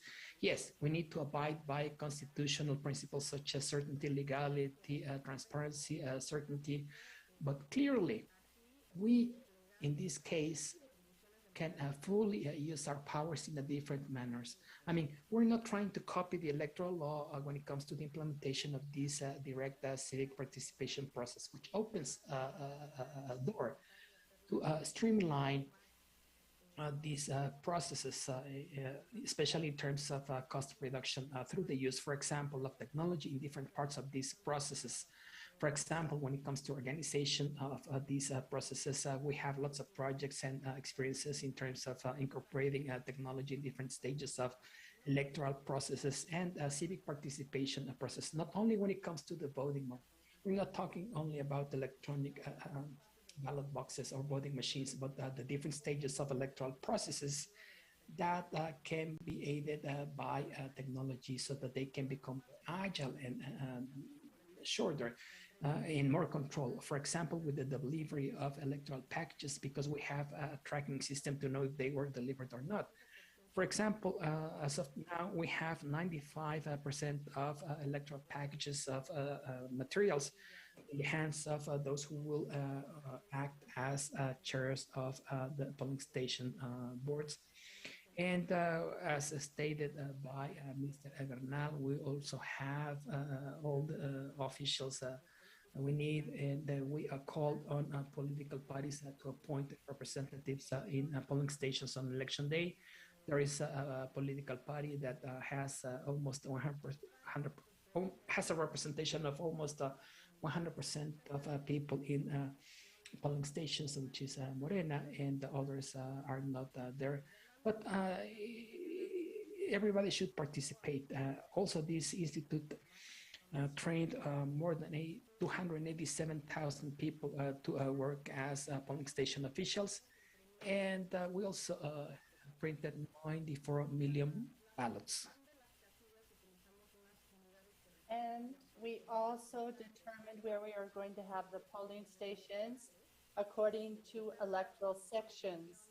And what we did is we divided up the Mexican territory to determine where we're going to set up the polling station. We also used it in the popular consultation. And it has been stated that there are polling stations that are going to be 8 hours away from citizens. And that is completely and absolutely false.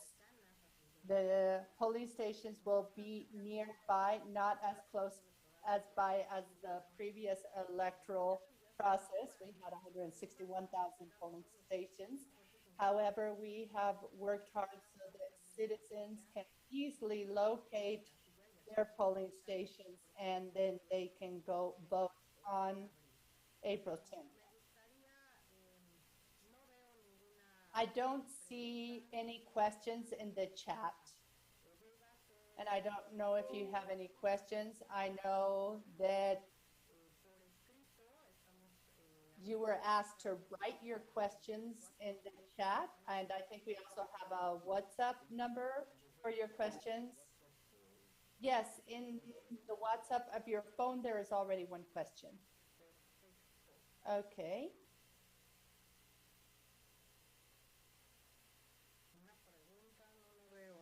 I don't see the question. Would you be kind enough to read the question, Manuel? Laura Villalba from Paraguay asks, is INE going to reinforce surveillance in the polling stations since there won't be any political parties and there's only one that will be there absolutely? I will give the floor to Mr. Bernal. The Institute trains citizens, and the citizens are the authorities at that moment as electoral officers. Obviously, we have deployed an op in all of Mexico to be in contact with the polling stations, make sure they're set up, how the elections take place in each one of the polling stations, if there are any issues that stop the election, and all of this has to do with the electoral regulations as well as the way in which these polling stations have to operate, the times, the regulations that have to be followed.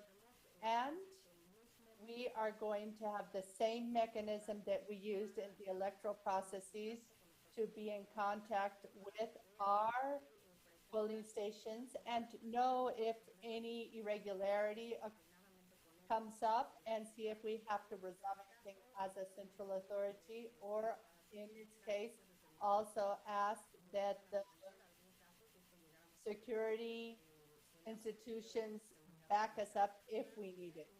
Of course, no authority in Mexico can act without, if the electoral authority does not ask them to go to a polling station because there's some kind of issue that could arise. Mr. Bernal, would you like to build on this? Yes, thank you. To build on what you were saying, and yes, just like you stated in your presentation, the election is not just the responsibility of INE. We work and coordinate with the security forces, and obviously we have communication with them regarding all the logistics that are going to take place.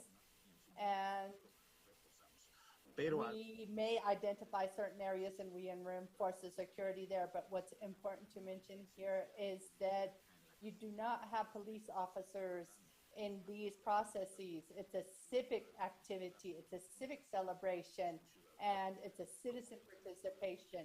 And just like our counselor stated, we have citizens that have randomly been chosen, trained, and they are responsible for their polling stations. And as authorities in their polling stations, they can call a security agency if they have some kind of issue. Of course, in the logistics and education, we always want to protect the security of citizens and of all the people who are working as polling officers. So yes, we have implemented the necessary measures. There is provision on behalf of INE and because of our coordination with the different institutions. Likewise, we have our electoral observers, and these are citizens that want to participate as observers of what takes place in this recall referendum. And I insist it has the observation of citizens. This is how we carry out our democracy. I see no questions in the WhatsApp or the chat for this session. I would also like to talk about two topics that have to do with setting up the polling stations. We are going to be emphasizing on the fact that the polling officers are the authorities in these polling stations. They are in charge of the elections, not political parties, nor other citizens that have not been trained as polling officers.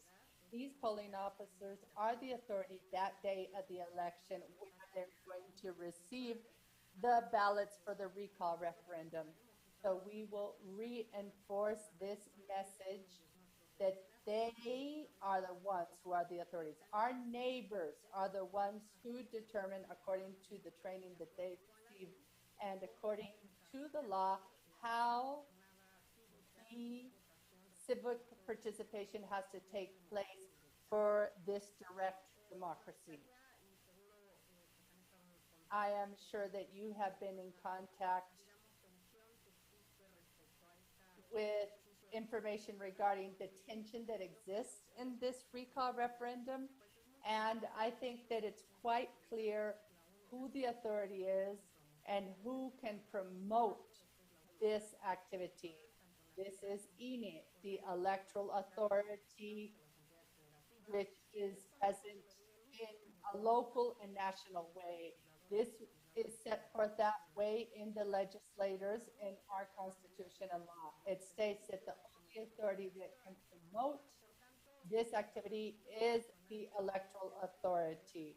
So in this recall referendum, I think that the person who may be recalled should be able to talk about the success that they have had, because obviously I think they can do that, and that the opposing political parties can question a public servant's work.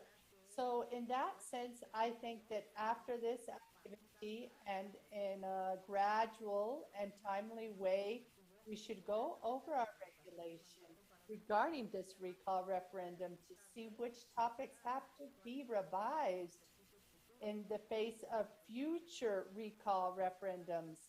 I think dissemination is very important, because also the INE, 3 days before the process has to conclude with all the promotion of the recall referendum. So now all we are doing is just informing citizens or publishing information so that citizens can cast their vote, telling them where the polling stations are, how they can find them, health measures, times they can vote, etc. So we also think that this is a very important topic so that we can continue calling citizens to participate and promoting this activity of direct democracy. There is a question that says the recall referendum of the President of Mexico is the first time that it takes place in Mexico. And it's going to be that case for the state governors as well. Yes, the introduction of this instrument in December 2019 talks about a recall referendum for the President of Mexico, but also for the heads of executive branches with their own requirements. The first one that took place is this one of the President of Mexico in this period. But yes, we are also constitutionally trying to make sure that it can be for the case of the heads of the executive branch. There is no resolution yet. We have to wait for the local laws to go forward first, but it's obviously a right of all the Mexican citizens to request the recall of the person in power. In this case, it's for Mexico, but we also want to do it for the governors of the states.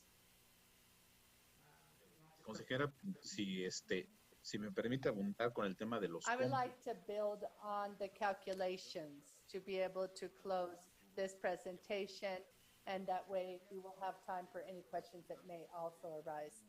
In these results, Comentamos. as recapping on what we said, we have a quick count or a fast count where we talk about the trends. This takes place on Sunday evening, so we can avoid information gaps. Like our counselor stated, this is something that we have not seen before. We usually start counting the day after. In this case, in the last election, we began the counting right away. And in this case, it will be on Sunday. Can we share a chart? That way you can see an estimate of the packages.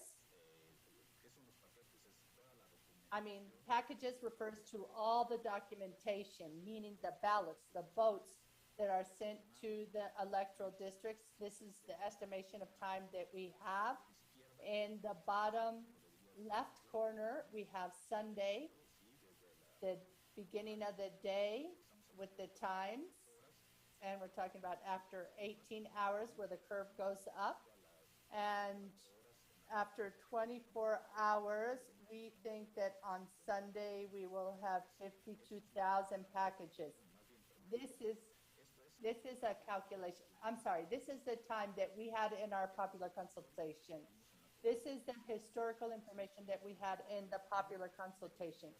On the calculation on Sunday, we had approximately 52,000 before Sunday was over. Then on Monday, we continue with the other packages so that on Monday at 9 p.m., we are able to conclude with all the packages, and they are sent to the 300 district warehouses. As a reference, I want to remind you that the recall referendum is a little different. However, we think we will have a similar behavior. So we also consider that on Monday afternoon, we will be able to conclude with the counts. So with this, the executive secretary will present to the counselors and to the president counselor the results. And once it's approved, it will be sent to the electoral court so that the electoral court, with its power, can validate it. And disqualify the recall referendum and notify the House of Representatives. So with this, we have a preliminary result of the trends following statistical processes that we've already used previously, and the definitive result that would be with the calculations of counting that should be concluded by Monday evening. That is the end of my comment. Thank you. Thank you very much, Mr. Bernal. I would also say that on Sunday we will set up as in a meeting, we will have intervention of the political parties. We are going to call the citizens to vote. Then we will be paying attention to how the polling stations are set up and all the polling stations. But regarding the electoral results, we are going to reconvene at 8:30 p.m. and we will begin to receive our quick or fast counts. And we think that around 9 or 10 p.m., we will be able to have the information and be able to share this information. The committee in charge will send the information to the executive secretary, and then we will share it with all the electoral councilors, but as well as all the representations of the political party and of the legislature. So we can see that we have these trends that we will have between 9 and 10 p.m. And just like Mr. Bernal mentioned, we will continue receiving the electoral packages, and according to a provision that we did in our popular consultation and the information that he shared of the times that we will be receiving these packages, will let us know that on Monday we will have definitive results. And then what is next? We will have to have communication with the authority. If we have at least 40% of participation in this recall referendum, because it's one of the requirements to make the result binding. We have to have 40% of citizens participating in the process, of all of those that are part of the list. And we're talking about 47 million inhabitants that would have to participate. And likewise, that the voting be of first past the vote, meaning that 50 plus 1 at least chose one of the answers. There are only two options: to have a recall because of lack of trust, or to have the president continue. But we have to have absolute majority, absolute majority. It's necessary for this process to be binding. The participation of at least 40% of the electoral list that we approved in the General Assembly of March. So we have 92 million inhabitants approximately, and that the absolute majority has to vote for one of the resolutions. There could be three ways of answering with this ballot: to recall the referendum, to stay the same, or till he culminates.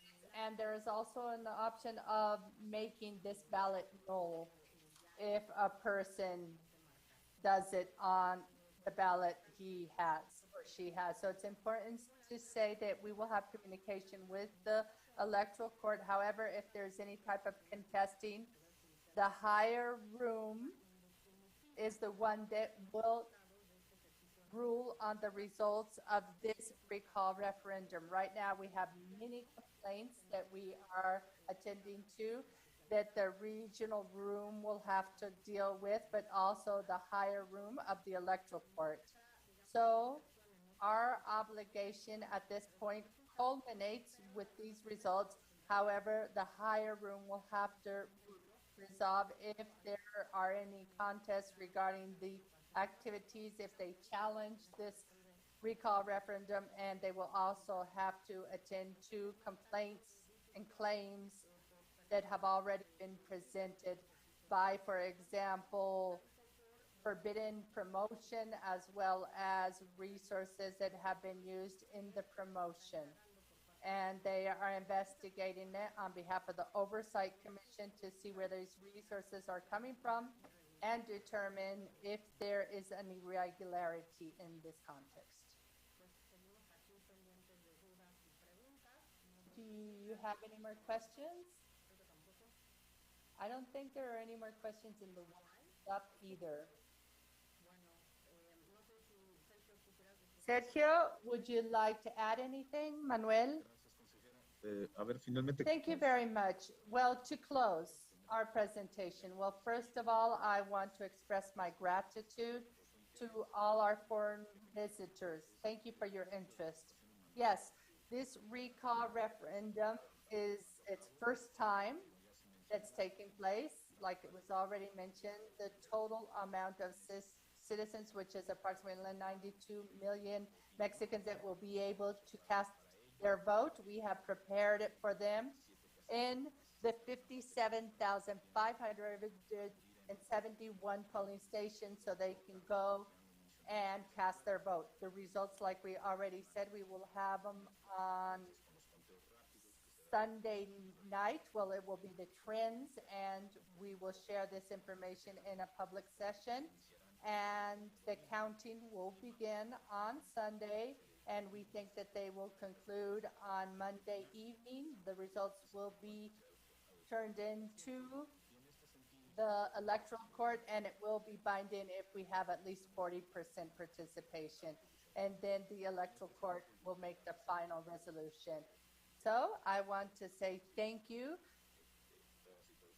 for your participation, and thank you for the opportunity of being able to talk how we are going forward in our democratic processes. And of course, we are paying attention to what can also happen in your countries so we can compare our processes and work together towards strengthening and building democracy. Thank you very much. Thank you very much, Mr. Bernal. Manuel?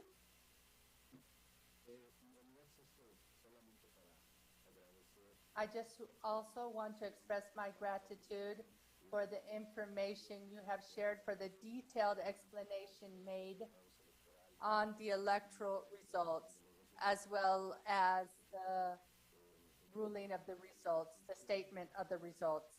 And I think it's a very accurate explanation of the situation, of the results, of times, of what we will be expecting on Sunday and on Monday for this new process. So I want to say thank you to Carla and Sergio. I want to tell the audience that we are going to begin the next panel at Manuel, sorry to interrupt. I want to make a final conclusion.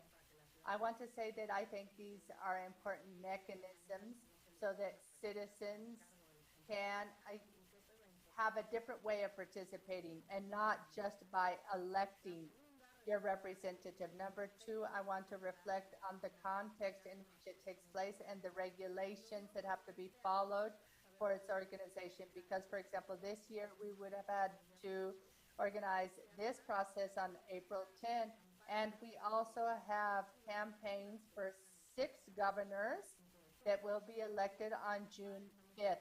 So parallelly, we are working with local authorities for 6 electoral processes, and also the Constitution included the option of a popular consultation that can take place every year. And due to the Constitution, we had to have organized it if we had met the requirements on the first Sunday of August.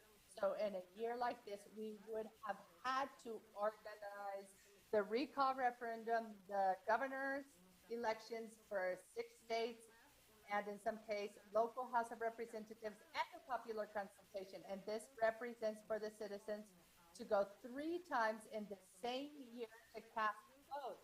But also, as an institution, we have a huge challenge to organize for 3 different processes at 3 different periods for the citizens so they can put together these polling stations and be able to receive their votes.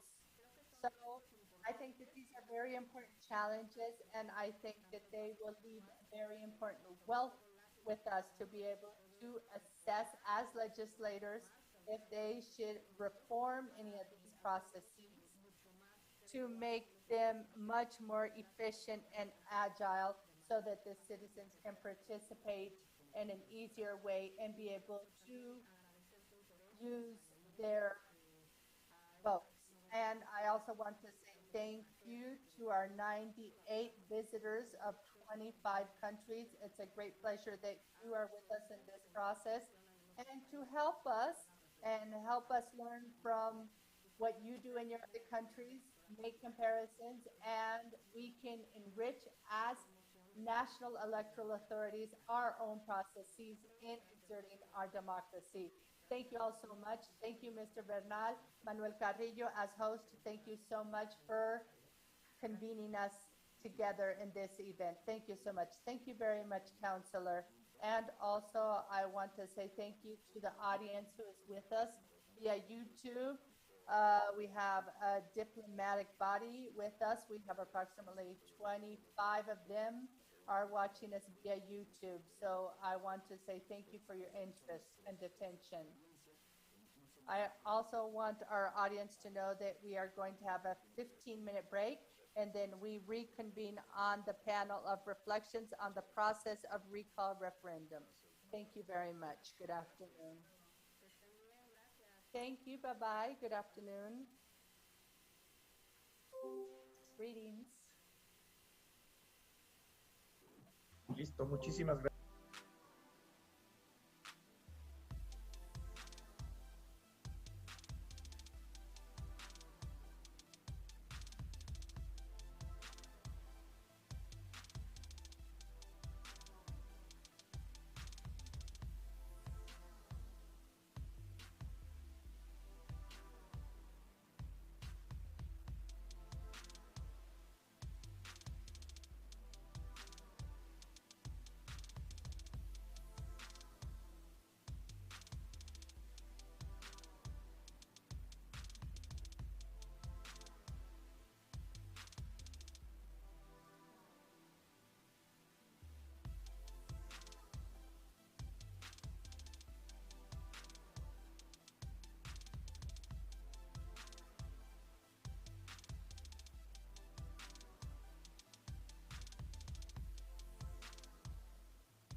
Muy buenas tardes, tengan todas y todos ustedes.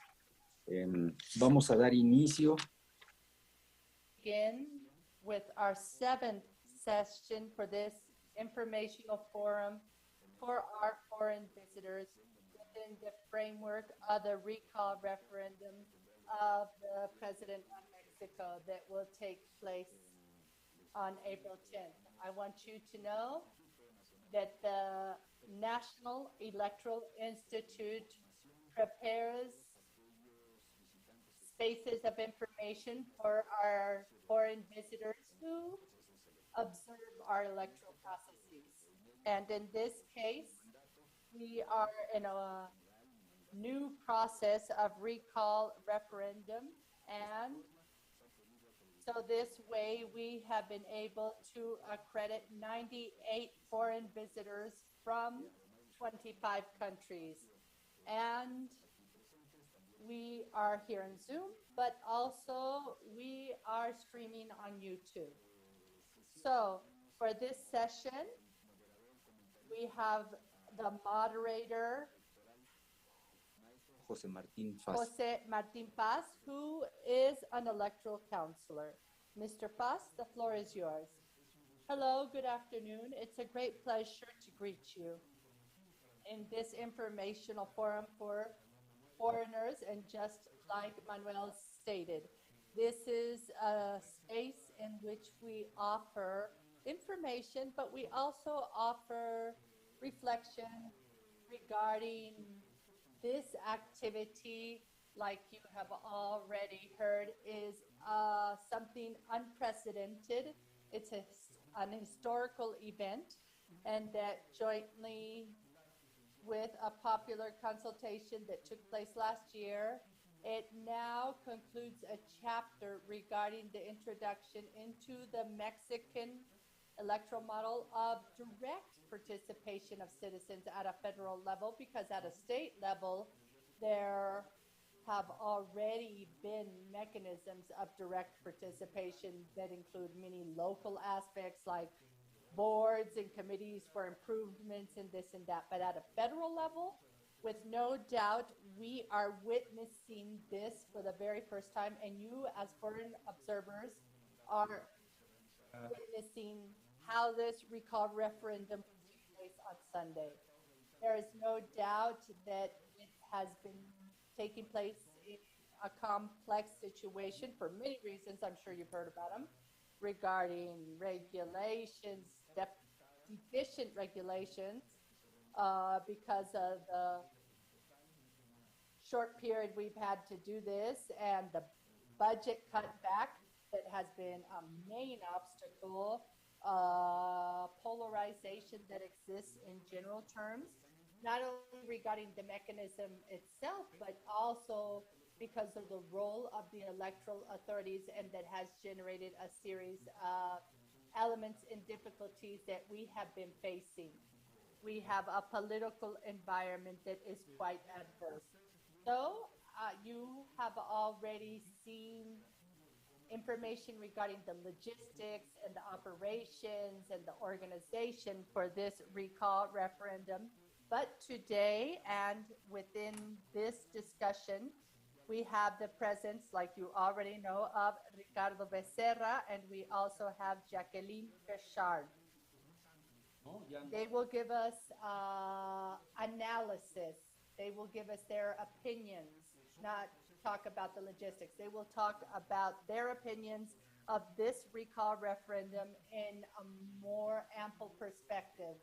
And in that line of thought, I want to say thank you very much, Mrs. Pichard and Ricardo. Thank you so much for being with us, and thank you for allowing us to have these reflections. And you will have 15 minutes to make your intervention, and then we will have a Q&A session. So I'm going to ask Ricardo Becerra to please take the floor. Thank you, Councillor. Good afternoon to everyone. I don't know if you can see me and hear me well. Okay, to begin with, I would like to thank everybody at the INE, including Mr. Martin Faz, Manuel Carrillo, Rafa, and all our colleagues at the Institute, which I look up to and with which I feel really identified. It's an honor to be here in front of this audience of foreign observers. And I always get nervous when I have to explain what happens in the country. Why? Because it's not always what one would expect or what or as coherent as it should be when it comes to a democratic country. That's why I put together some notes so that I can share the information I want. It is a short period of time I've been assigned. But I believe that information can be a starting point for a long-term reflection on this moment and the future that democracy in Mexico will live. I would like to start by saying the following. For several reasons, in these recent months, I've had to interact with media outlets and scholars of Mexican politics who are not Mexican or who do not live in Mexico. And I want to tell you that there hasn't been a single case where they are not shocked or confused, given the peculiar history or the background of this first recall referendum in our country, in my country. I believe that that may not be the case with you because you are experts in the field. And by now, I'm sure that you are already well aware of the complicated political and social situation we're going through. But I understand that we are trying to conduct an assessment of this process 2 days away from the referendum. So the task on hand for me is to summarize the volume of paradoxes and anomalies that have been involved in this story. Let me refer to 7 of them. This recall referendum mechanism is something that was incorporated in the Mexican Constitution very recently. It came up in 2019 with this government and with this president in power, which means that this referendum was not applicable in principle in this administration because according to the Constitution, it should be retroactive and number 2 ad hominem. Constitutional law worldwide is based on these 2 principles. You cannot apply a law that modifies the terms for which you were elected after you were elected, and we cannot admit a law that is specifically dedicated in favor or against any individual. And that's precisely what has occurred with this recall referendum in my country. Number 2, all over the world, this referendum, this type of referendums must be called by opposition parties or citizens that believe that government administration is inefficient.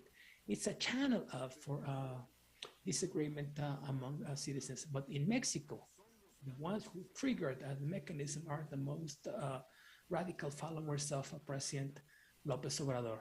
Against all logic, and this is difficult to explain to people abroad, the followers of the president were the ones that initiated the signature gathering process, and they are the only promoters, literally, of this referendum. So there is a clear paradox. There is nobody in Mexico who doesn't know or doesn't understand that our president was elected for a period of 5 years and 10 months. And that condition has not been questioned by anyone, but the governing coalition requested this exercise for purposes other than those with which that mechanism was created, to ratify the president. And that's the way they have expressed it. Number 3, the constitutional mechanism in question orders the organization of this referendum in the same conditions as any other federal regular election, exactly same conditions, and that has a cost. But as you already know, the majority in Mexican Congress denied the corresponding financial resources for this logistical effort that would be required for setting up 160,000 polling stations. Another paradox, the same coalition that promotes the recall referendum is denying the financial resources to organize it in an act of administrative choking that has no precedent in Mexican history. Number 4, I mean, the Mexican opposition is the Mexican opposition not engaging in a debate around it. There are no arguments or proposals on either side. Nobody has conducted an assessment of this government with arguments that can be considered valid for citizens or voters. The backbone of participatory democracy is involved in a vacuum in this recall referendum, because it's not a referendum that mobilizes major social currents that are in opposition to the government administration. It's only a show of effort or a show of power by one political current. This attracts a lot of attention. Number 5, this process, nevertheless, has an underlying message that is barely dissimulated. We're talking about the creation of a file, the creation of a dossier or file to undermine the electoral referee. The same ones, or those who worked so hard to gather signatures, are now mobilizing to accuse INE of everything they can. And because they anticipate that they will never reach the 40% participation level required to make it valid in the upcoming referendum. And now, one of the problems is the reduction in the number of polling stations. And they are anticipating or talking about the potential fraud by the INE. Now, they have also been engaging in unlawful advertising and propaganda activities every single day, both to show their muscle and also to create havoc if necessary, by accusing INE of anything they can, and accusing them of even trying to delay the process. Now, they are also celebrating a result, an anticipated result that may favor the president, but that is not sufficient to make it binding. And they want to blame the INE of this potential result. It's not that I have a crystal ball, because in a strict sense, that's not what will happen.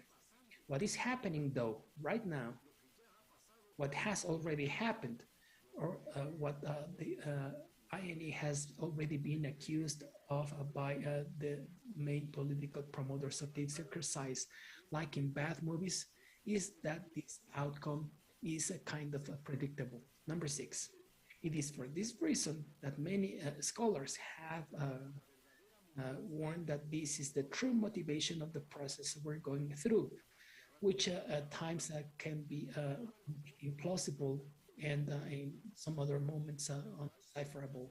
I don't recall any other moment in Mexican history where people in power themselves so blatantly violate the laws that they took an oath to abide by. There are not only reiterated violations of Articles 35, 41, 134 of the Constitution, and several laws like the General Law on Electoral Processes and Procedures, and the General Law on electoral offenses, and the General Law on recall referendums. But blatantly violating these laws serves a political purpose, showing who are their own and those who are not believing the irrelevance of political institutions in a self-fulfilled prophecy, which involves destroying electoral and judicial electoral authorities. And number 7, let me wrap by saying that I must confess that for 3 years in a row, I have been listening to this dialogue, this other conversation, and in it I find the same repetitive phrase. If you dare to commit such a violation of such barbaric acts, we would be speaking about something else.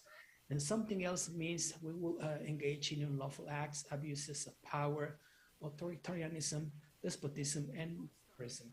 And nevertheless, we always see the same thing happening. The Mexican government and the governing coalition say, if you dare to do that against us, we can act beyond the Constitution.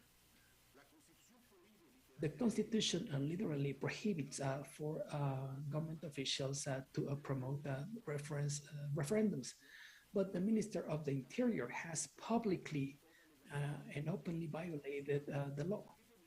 And next to him, the head of the National Guard, dressed with a military uniform, openly participates in a political rally and provides the Air Force airplanes to facilitate these campaign efforts by his colleagues. All of these and tens of additional examples are extreme anomalies, unlawful acts, and as a whole, we must say it, that has already transformed the political scenario in Mexico. A government that prides itself on abiding by the law has engaged in despotic exercises that my generation had never seen before. And I'm old, believe me. I believe that we should not wait for more evidence to come to the surface to call all these by the name it should have, and demand by every means possible that institutions that are still in operation redouble their efforts to act as counterweights. If the promoters of the referendum engage in more acts of violation of the Constitution, because that is only preface or the forward of what will happen in the upcoming or in the future or the next federal elections. I believe that the recall referendum process makes several things very clear, which means that we must question these acts. And the next generation of Mexicans should wonder if they will live in a democratic regime or if they are to an open transition to a more complicated society despite everything we had built so far. This is the kind of things that we should have in our minds in the upcoming days, weeks, and months. Thank you. Thanks to you, Ricardo, for your thoughts. I believe that they provide us with a lot of elements and shed a lot of light that will be of help for our foreign observers to better assess what they are about to witness from an operational or logistical standpoint. And I am sure that these thoughts will be of help to them. Thank you, Ricardo, for your participation. We'll have a series of final remarks, and of course, you can also ask questions on the chat so that our participants and panelists can answer. Again, I'd like to ask the following presenter to do her presentation. We're talking about Dr. Shard, who will share some comments and thoughts with you. Thank you, Councillor Faz. It's an honor. It's a real pleasure for me to be here at this meeting. And thank you to Mr. Carrillo and INE in general. I'm really pleased and glad to have an opportunity to see Erasmo Pinilla in this meeting as well as Ricardo. Thank you for this opportunity.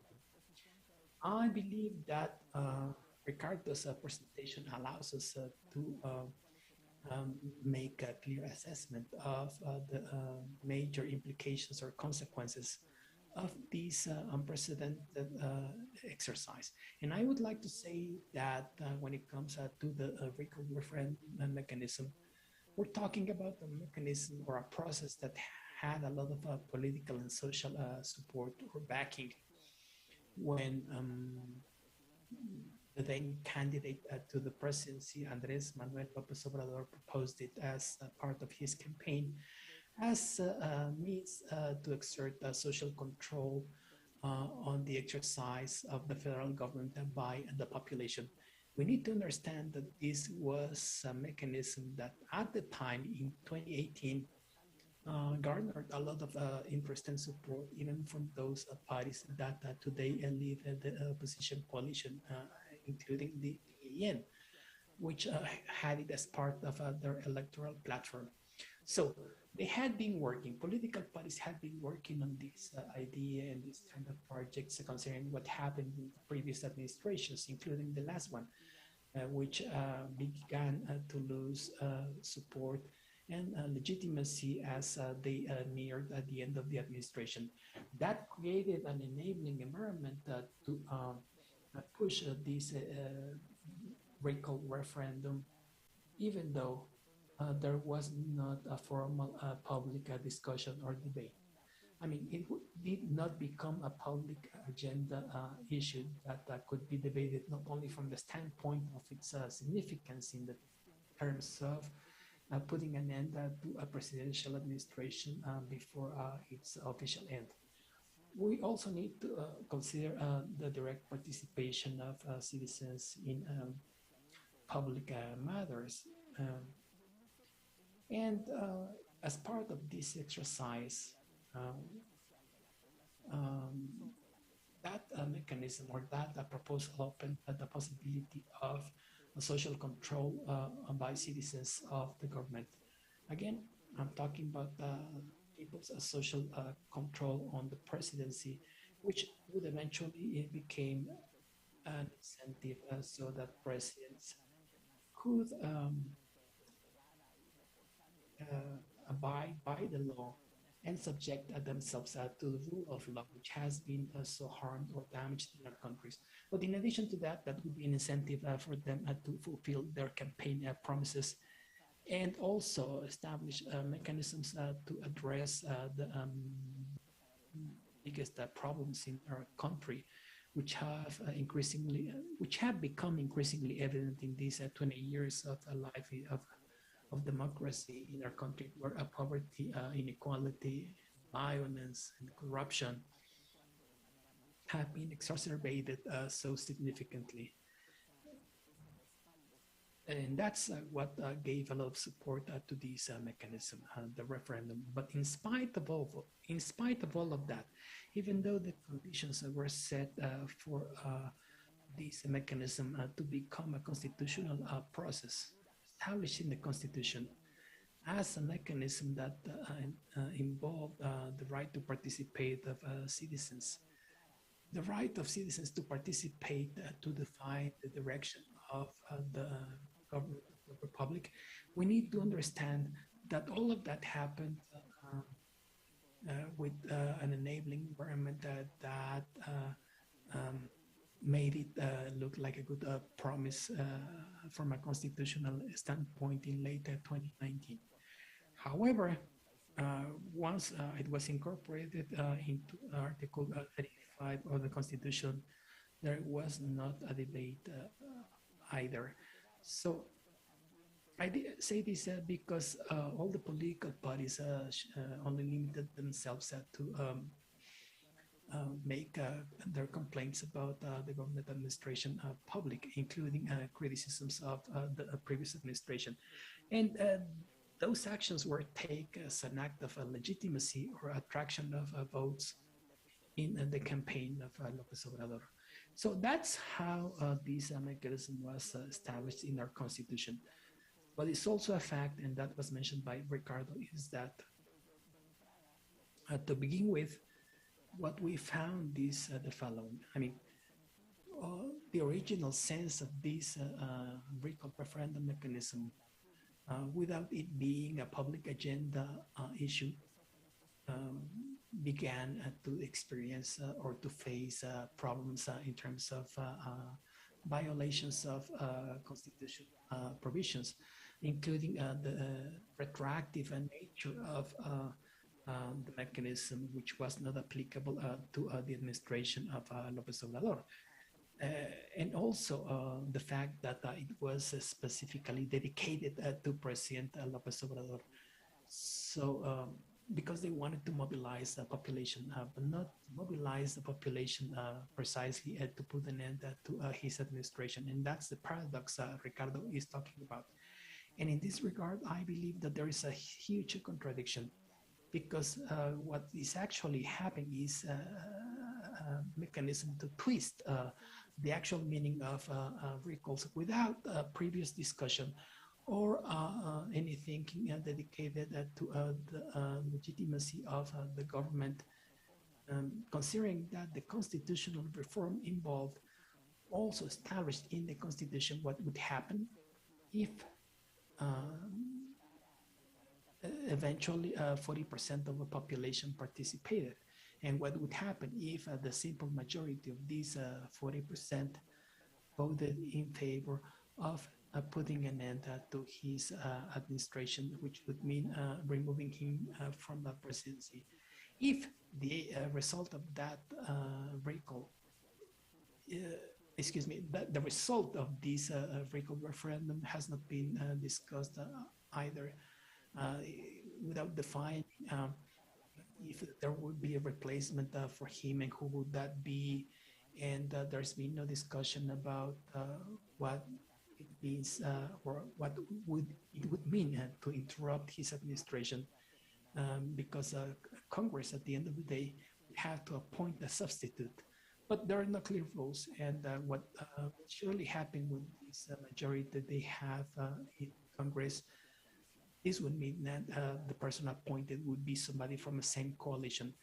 But looking into the future and considering presidency that didn't have any majority in Congress or sufficient majority in Congress, so that the Congress determine who would be the next president taking over in case the anticipated administration of the current president had to end, doesn't make things better. So I believe that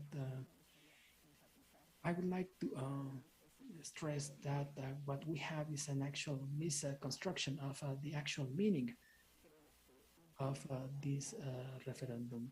And in other words, not only that, but there is also a lack of an appropriate debate around this referendum, because everything began to revolve around whether it was an actual recall or it was a ratification exercise. This is what we began to see in the political scenario around this mechanism, and what they began promoting with a lot of insistence by way of discussion was precisely that it was necessary to take advantage of this mechanism as a mechanism for ratification of the government administration. Even though the Constitution speaks about a recall mechanism, a process to interrupt an administration, what the secondary law did was to incorporate or include the possibility of recall or ratification. So in addition to all the anomalies it already had because of its retroactive nature and its use for purposes of allowing the president to complete his administration or leave, what they began disseminating and communicating very clearly, and that was done by the president himself and the governments led by the political party in power, was that that was not the case. That created a lot of confusion among the population, because initially it was supposed to be a recall exercise that should have been promoted with the corresponding discussions and assessments of the public administration and specifically president, and only that would make it a possible request or demand a recall. But in case the president had failed to abide by the Constitution and the law, what is a fact is that the public agenda has lacked any or has not seen any demand on this potential recall. I mean, it was never requested. Nobody has requested that he should leave without finishing his administration. So All this misconstruction process has led to high levels of tension that, in my opinion, have also been reinforced by this huge or massive campaign that has been launched and deployed not on the outlets, but all, throughout billboards and politicians all over the country, taking advantage of what the secondary law on the recall should be. I mean, and the law says that citizens could promote these recall exercises, but it also states, and that is also included in the Constitution in Article 35, and not only Article 41 that has to do with electoral processes, is that politicians or government officials could not campaign in favor of the recall.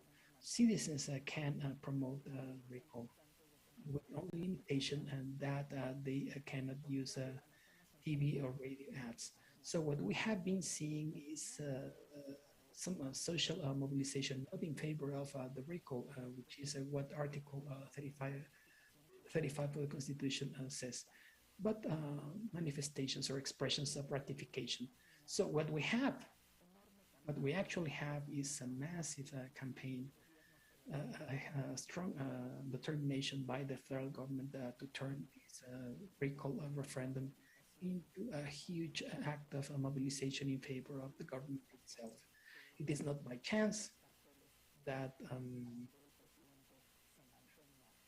the posters that I put up all over the place insist on the fact that people can ratify the president, even though he was selected for a 6-year period.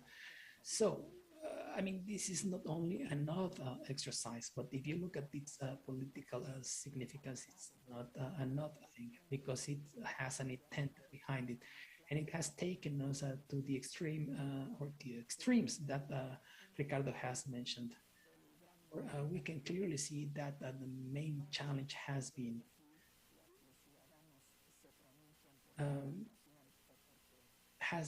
not that of finding out whether citizens want the recall. The biggest challenge has been that of attacks on the electoral authority, which is very delicate. It's a sensitive issue, because even though in a large number of polls on political culture, we have seen a high level of support to the INE by citizens. Actually, there was a civic culture poll last year, and the results of that poll showed that INE is one of the institutions in Mexico with the highest levels of trust by citizens, even above the presidential institution, not the president, but the presidential institution, despite that high level of support that it has. This recall referendum has not only become an effort to mobilize people by Morena and its allies as a result of this exercise, simply because they want to show the capacity they have to mobilize citizens, not only at the federal level, but in particular in those states governed by Morena. In other words, they are putting to test their capacity of mobilization, the capacity of mobilization of the different state governments, which is prohibited by the law when it comes to this type of civic participation exercises and any other exercises led by INE. So I think that just like Ricardo was saying and recapping, I would like to recap mine, and I would like to say that here the participation of citizens is a key element. In any election, it doesn't matter if it's 30, 50, or 80% of the participation, because the results of the election of who they favored with the majority of votes is the one that's going to decide the result. And here the result in this recall referendum, the decision of participating or not participating has a fundamental decision of citizens, of responsibility that goes beyond the consequences of this clear challenge of the federal authorities. But it does have a very important meaning, because if we don't reach 40%, we know that the result will not be binding. It will not be mandatory. So this would have clear meaning of not being able to give it the life it should have, the vitality it should have. So I truly think that the participation of citizens is key for a clearly informed vote, if they should vote or not, or go to the polling stations or not, and its implication, and then if you vote in favor of the recall or ratification, or if you make your vote null. So the way that you participate is very relevant in this activity, beyond the negative consequences of the future governing of our country. We have to see how we are going to discuss this in the near future, because of its implications it has on the governability of our country. Thank you very much. Thank you very much, Dr. Pichard. Thank you for your comments. Okay, so just like I stated in the very beginning, we have a series of elements that allow us to match up this activity that will take place on Sunday, to match it up within its context and also politically speaking. This is important because, yes, it's true that it's a procedure that's logistical and it has a certain operation to it. It's also being developed within a context. And I think that the thoughts put on the table by Mr. Becerra and Pichard put us within this context.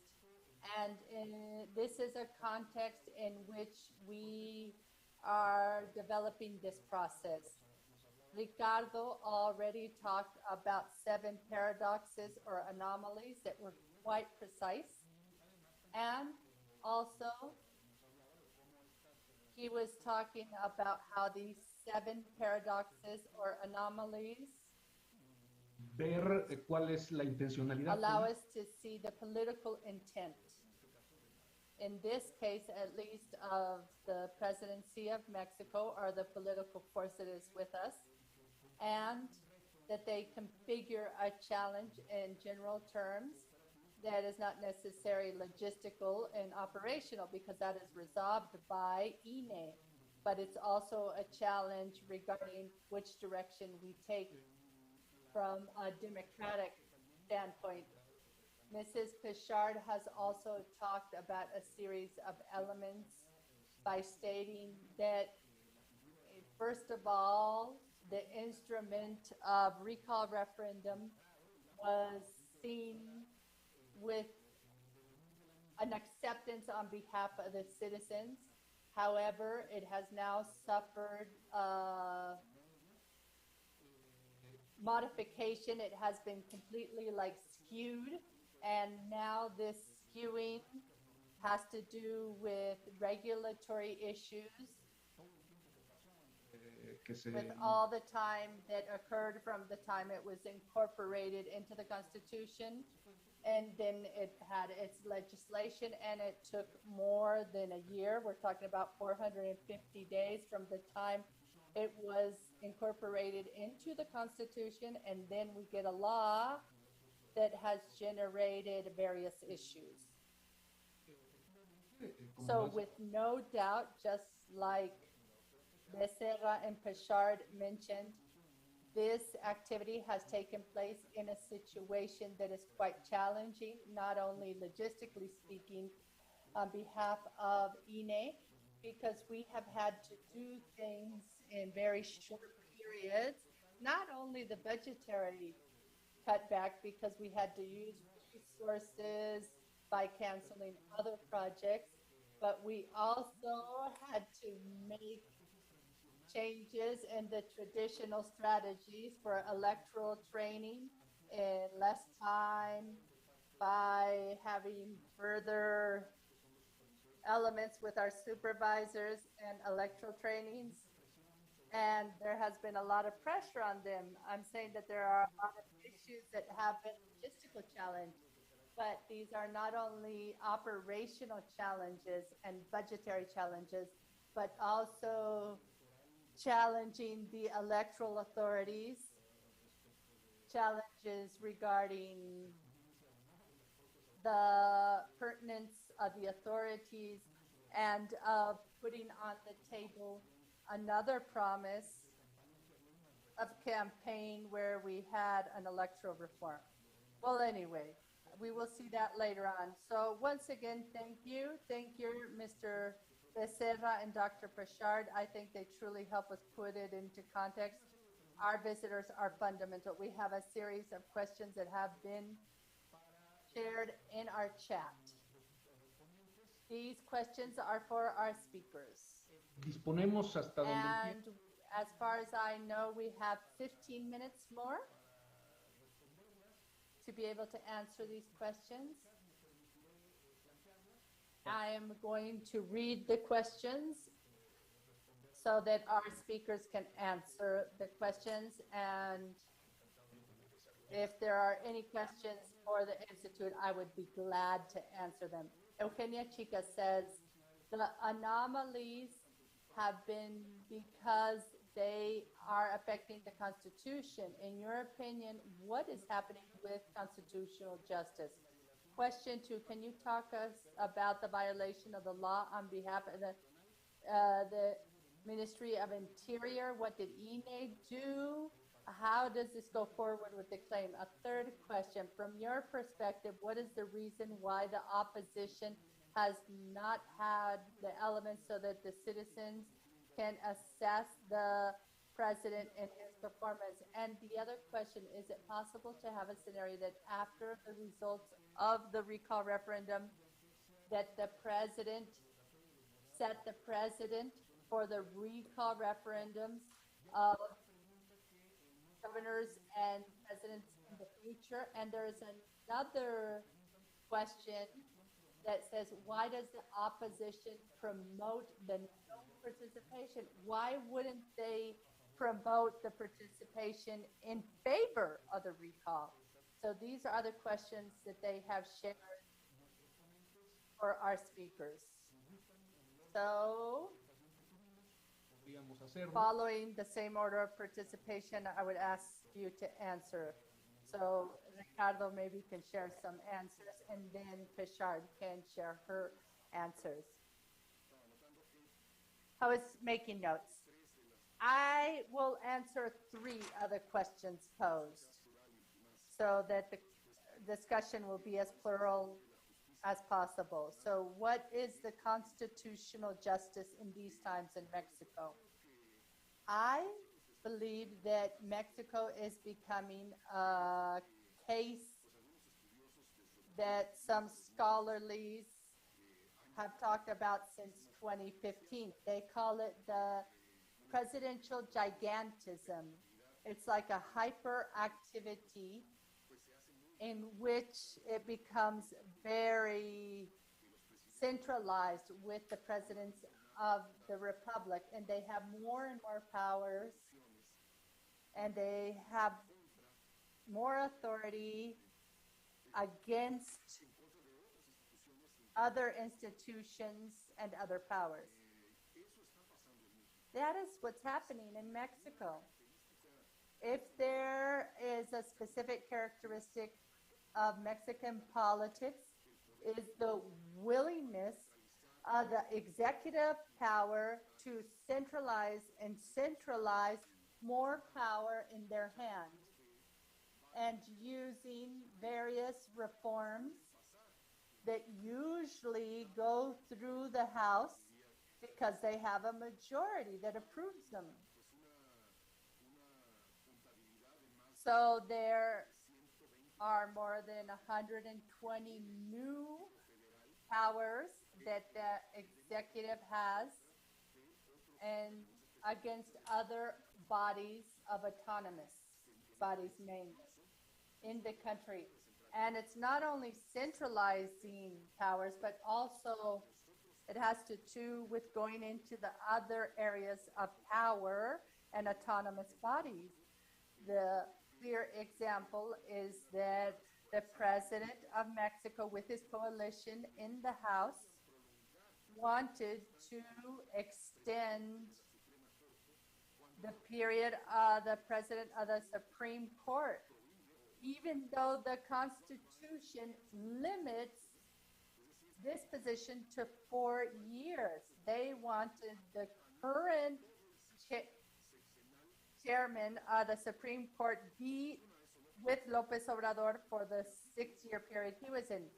It didn't take place, but they tried to make it happen. So this is a characteristic that is absolutely key to understand what is happening in our society and the Mexican politics. We have a centralization of power that, of course, is affecting constitutional justice and the constitutional justice of elections with our electoral court. It has been very criticized, and now there is a possible electoral reform that has been announced by the president. So this means that they will have to remove all the people there and start a completely new game for board members and counselors. So that is the situation of the constitutional situation. And of course, we have judiciary in the Supreme Court. We were able to see that yesterday with a very delicate balance of positions and forces that are trying to resist the huge will of the executive branch.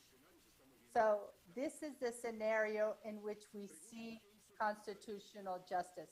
What did the Ministry of Interior do? Well, the Constitution has Articles 31 and 134 that explicitly ban that public servants get involved in campaign processes of recall referendums and also of campaigns in federal elections.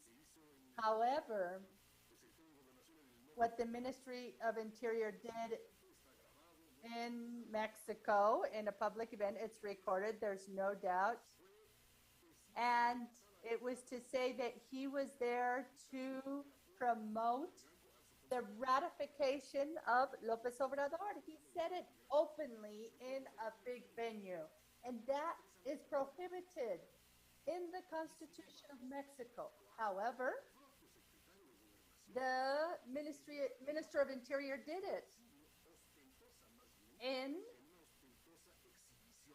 an exhibition of partiality and a violation of the Constitution. And other very important figures of our authorities have done it. Here in Mexico City, for example. But what I do want to mention is the political component it has. It's not just a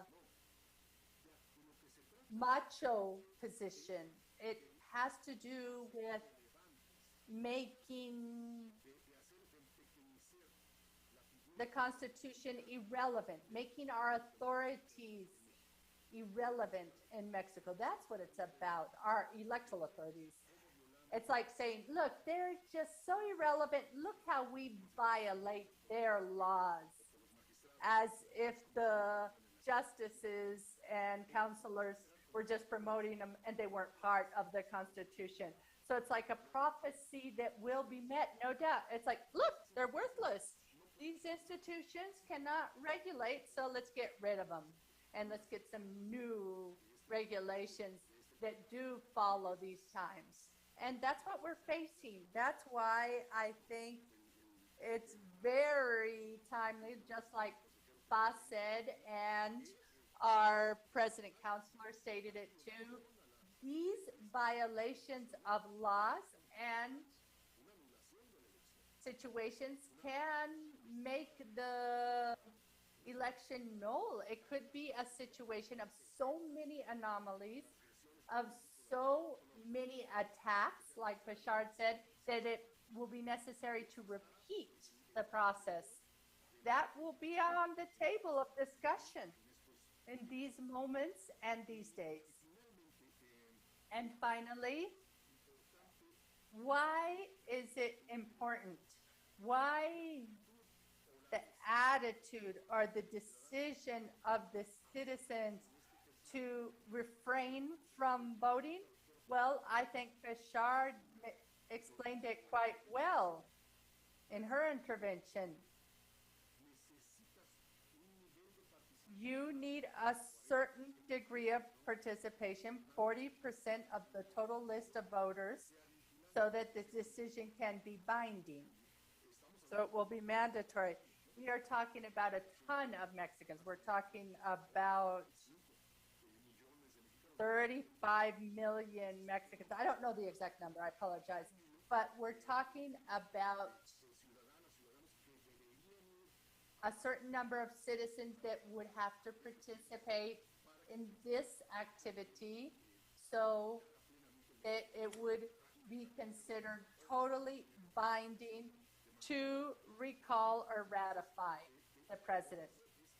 So that is why it's so important, and that's why the campaign has been so tense, because they need millions and millions and millions of people to vote to meet the dream that the voters will say, yes, we want the President Lopez Obrador to stay with us, and we make it binding. That's what's at stake here, the constitutional threshold to make the recall referendum binding or not of Lopez Obrador.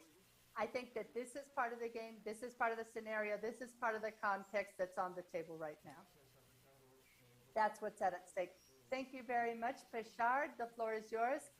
And there are a couple questions for the Electoral National Institute that I will answer after Bashar. Bashar, I think your mic is muted. We cannot hear you. Yes, you are right. Well, Ricardo answered an important number of questions. I think one of the key elements here is that, yes, with no doubt, in this challenge of this campaign in favor of backing up President Lopez Obrador, well, this means that various officers, and I would also like to underline, not only those that should be the figure that has the communication with the various political forces, such as the Minister of Interior, that should have an openness to be able to talk with the different political forces in his activity as Minister of Interior. And that is clearly in his open and challenging intervention in an event where he is promoting the support to Lopez Obrador, when constitutionally speaking, it is prohibited. I think this hurts institutions. I think it vulnerates our government institutions as well as the Ministry of Interior. But of course, it also challenges electoral authorities. Why? Because we have facts that already took place. Then you get cautionary measures that the National Electoral Institute has set forth to avoid these violations or anomalies, these open violations of the Constitution. So what they do is that they reduce the relevance of the institutionality of laws and our Constitution. And I truly believe that, yes, it's true, just like Ricardo was saying, the message behind this is this is like saying, look how irrelevant the electoral authorities are. But it also flashes back on the Ministry of Interior itself, because what it does is that it puts the Mexican government as a government that completely runs over its own laws. So there's not only a wear, but there's a harm of the institutions through what has happened in this recall process. And I would like to say something regarding what the opposition has done. I think that the opposition has to do a little more in public agenda. The meaning of all these anomalies.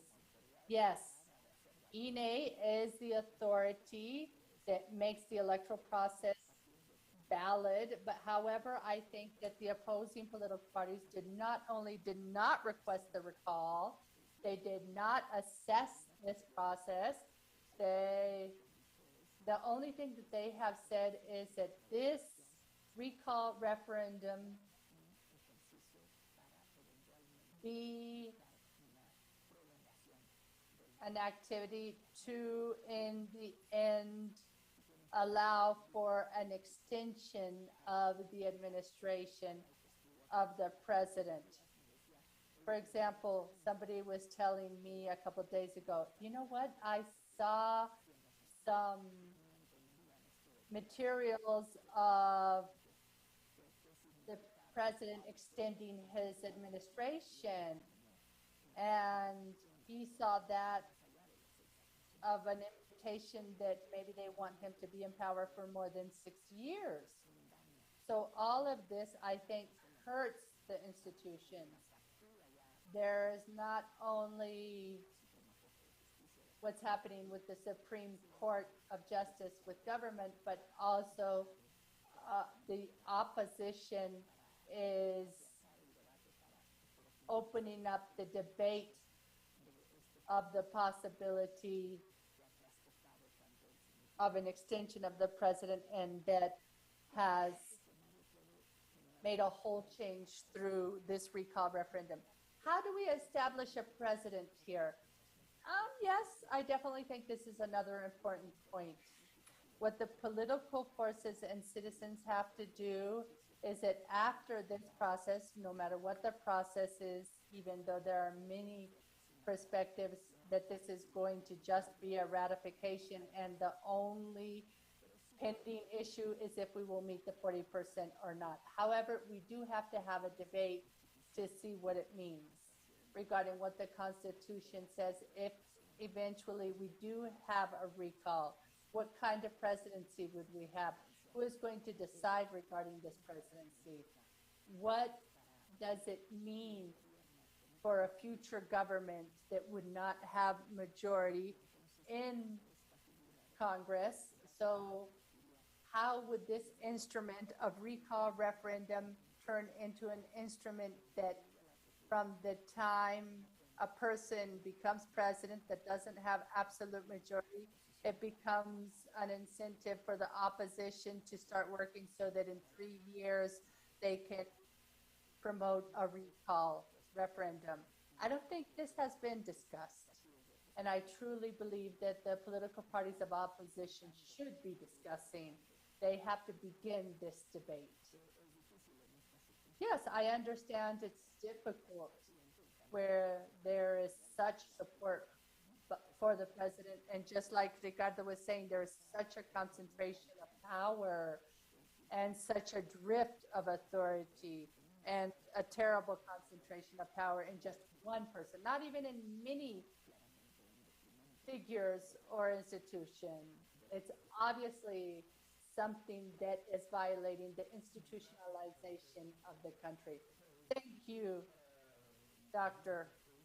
And just to answer some of the questions, we have a question regarding the Minister of Interior. And yes, they did present claims to INE, and they issued cautionary measures. And in our system, INE, we can only issue cautionary measures, and then we have to bring together each of the different elements, but that is taken to a regional room, the judiciary, and they are the ones who will rule. And when they go through this process, like Ricardo was saying, well, we have to assess all its irregularities to see how the process takes place. But yes, with no doubt, we will see it. Yes, in the constitutional modification of recall referendum, yes, we could establish the instrument for governors. And as far as I understand, in Morelos, we do have the instrument of recall referendum, but it had been suspended because it wasn't part of the Constitution, so it couldn't be used.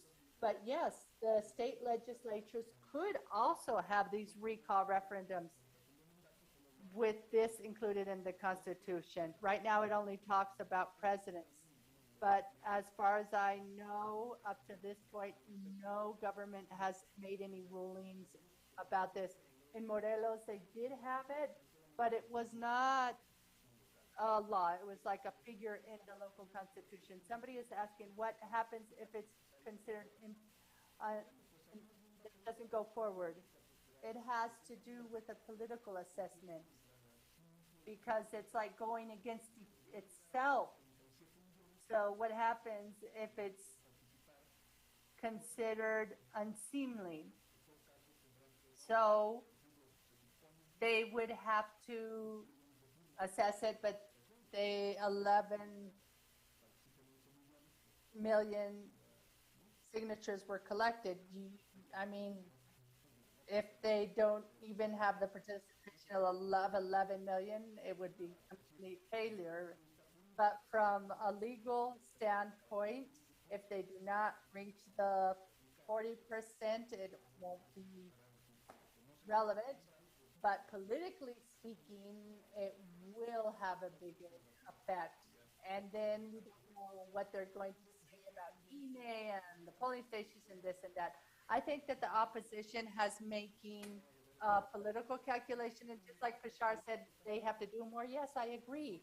But I think that they just believe that they will not have enough people voting, and that even if they did vote in favor of the recall, they wouldn't have enough votes. So that's why they're saying, you know what, don't participate.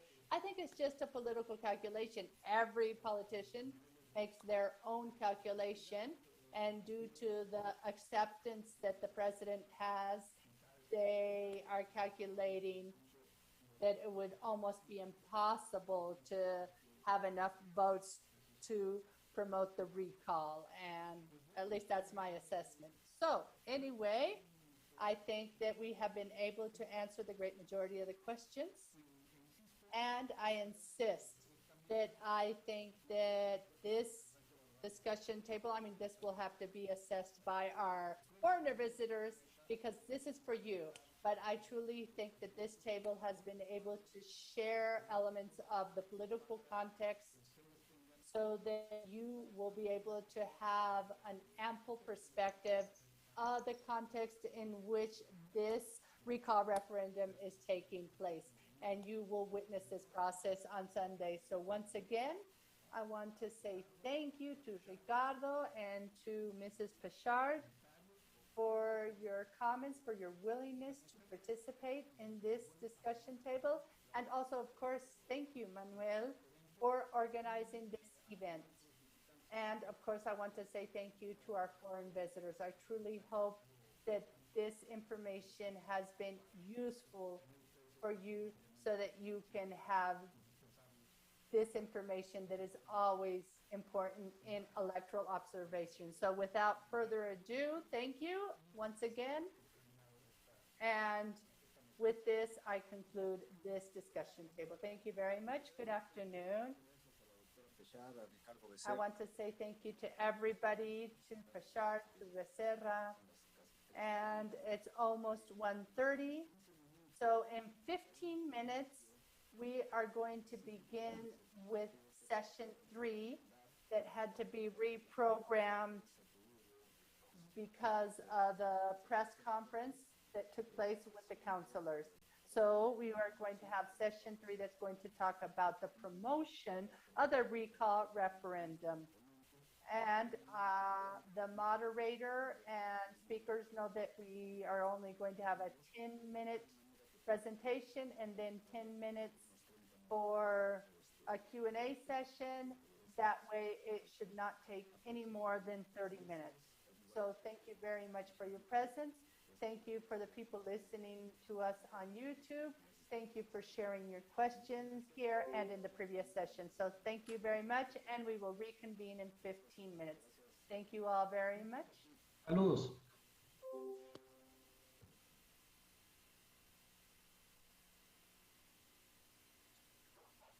Listo, estamos ya fuera de la...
Muy buenas tardes, tengan todos ustedes.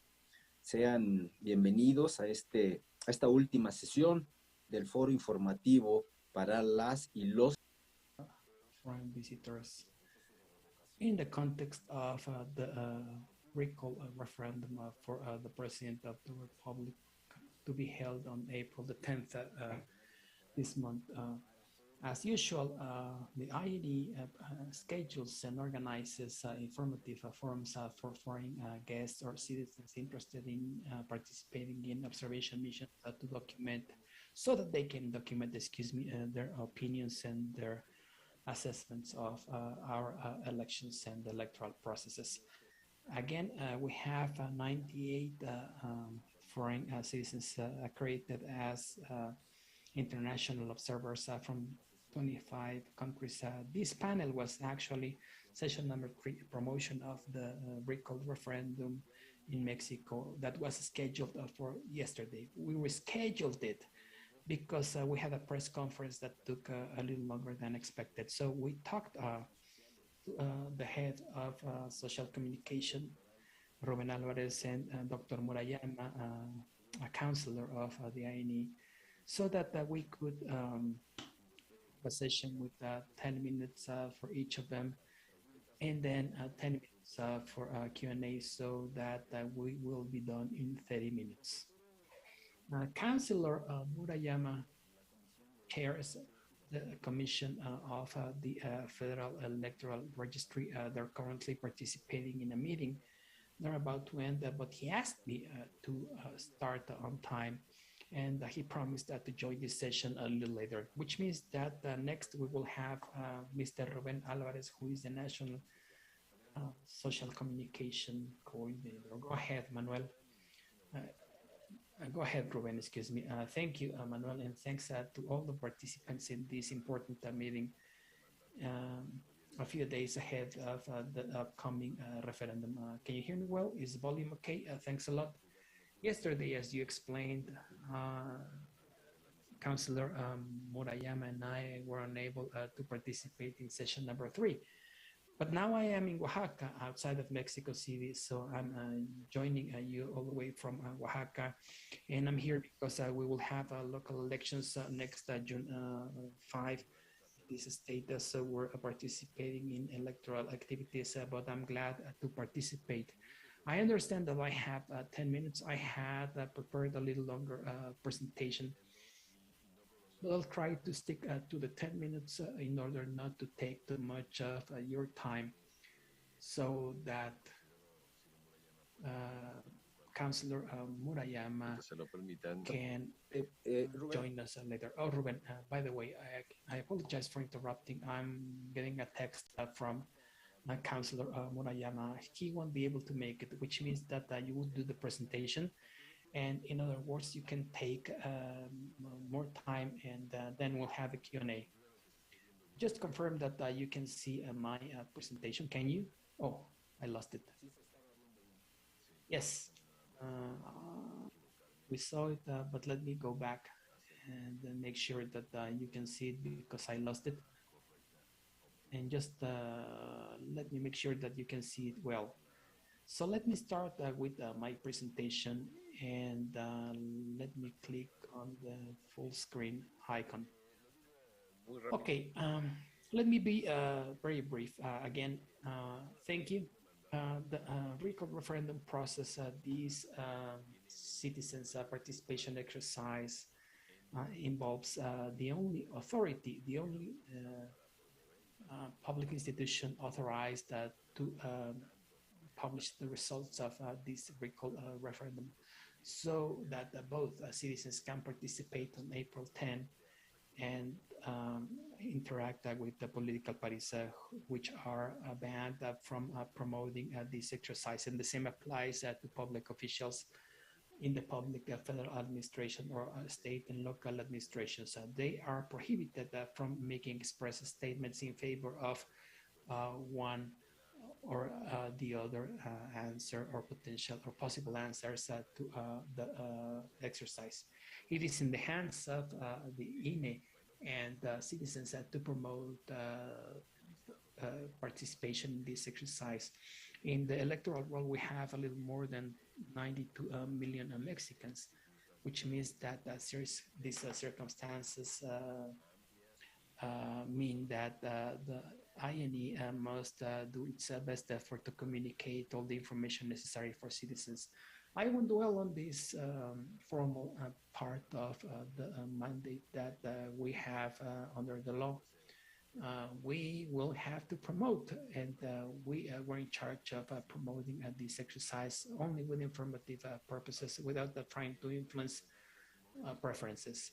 So who can effectively disseminate information on the recall? Well, the Institute through official TV and airtime, because as you know, we have by law access to official radio and TV airtime.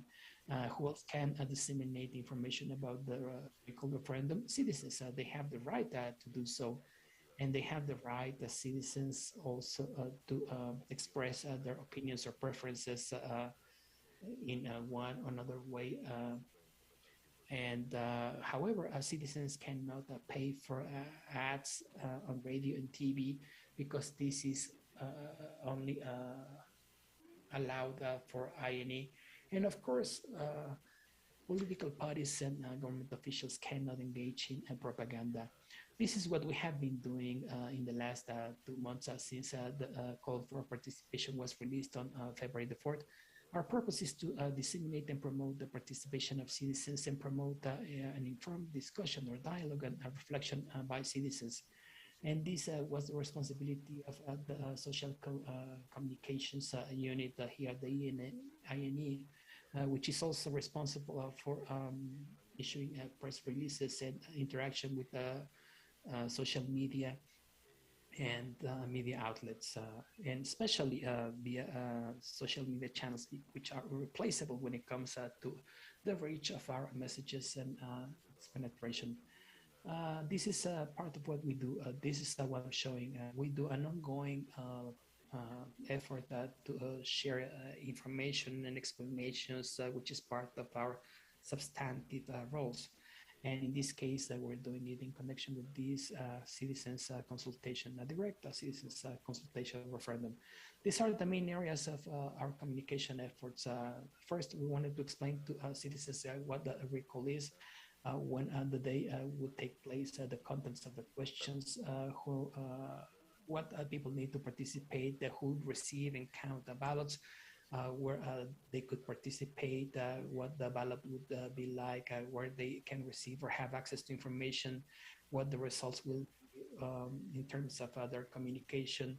And considering we're amid the pandemic, we should inform people, or we wanted to inform people about all the health measures that will be implemented in this exercise, like we did in last August and in 2020 and 2021 electoral processes. These are our lines of action. One of them is mass dissemination efforts, which includes the participation of our colleagues in the Civic Education and Electoral Training Department, who are in charge of producing a series of radio and TV ads that we broadcast through more than 4,000 TV and radio stations all over the country. We also work on social media. We also do paid advertisements in newspapers, discussion forums, etc. We also have constant communication regarding all the different stages, activities, and decisions made with respect to the recall referendum in this case. And last but not least, a process that we know as a certainty process. That began in 2018, and which involves monitoring information to fight fake news, to debunk these fallacies, and that also includes asking social media channels or content creators to use the right information. This is a first in the Mexican history of elections in the country, and it is also so because the main promoter of the process, of the recall process, surprisingly, is the government itself, including the president and political party in power. And this has led to a series of controversies and debates that we must address with the right information and clarifications to fight misinformation around this process, which is typical in this regard. As you may have already seen, there is not a major group, a large group of citizens that are requesting or demanding this recall actively, but there is a substantial group of citizens that in recent weeks have campaigned intensely and shared a lot of information about the importance for the president to complete his administration in 2024. And amid these circumstances, the Institute precisely has to step in to share and provide information and clarify any fake news along the way. Have we done it? Yes, we have fought misinformation. How do we do it? With clear explanations and immediate responses when it comes to fake news.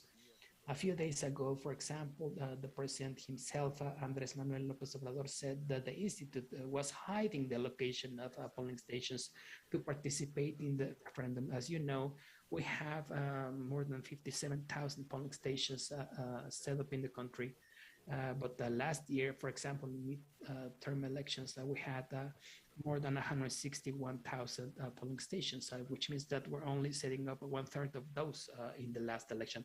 But that doesn't mean that we're hiding information about the location of polling stations. What we do is some education work in terms of clarifying incorrect information. We do not hide polling stations or their locations.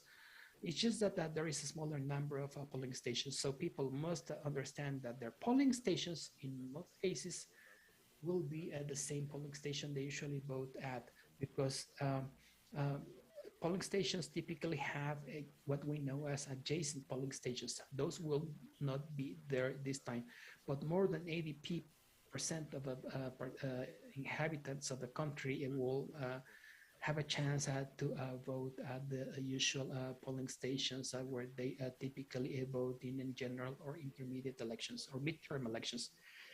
That's why we have engaged in permanent efforts to fight misinformation. And it's important to stress the following. It's important for you to understand also the circumstances where the Institute, as you can see in the image at the center. Here we have a deputy from Morena, the party in power. He said that we had misplaced, or excuse me, that we had misused more than 500 million pesos, which is not true, because actually our financial resources were cut back. We immediately reacted to that to clarify the resources available to the Institute and their use. The same applies to other accusations, including accusations regarding the cost of each polling station, because some people claim that the cost per polling station was excessive. And we also address some accusations directly by putting a text saying false or false on social media on top of those images that seek to affect the activities of the Institute, including the accusation that there would not be sufficient ballots for all the people to vote, which is absolutely false. In all the polling stations, we will have a sufficient number of ballots, all the way to 94 point something million ballots that are available to all the people enrolled in the list of voters.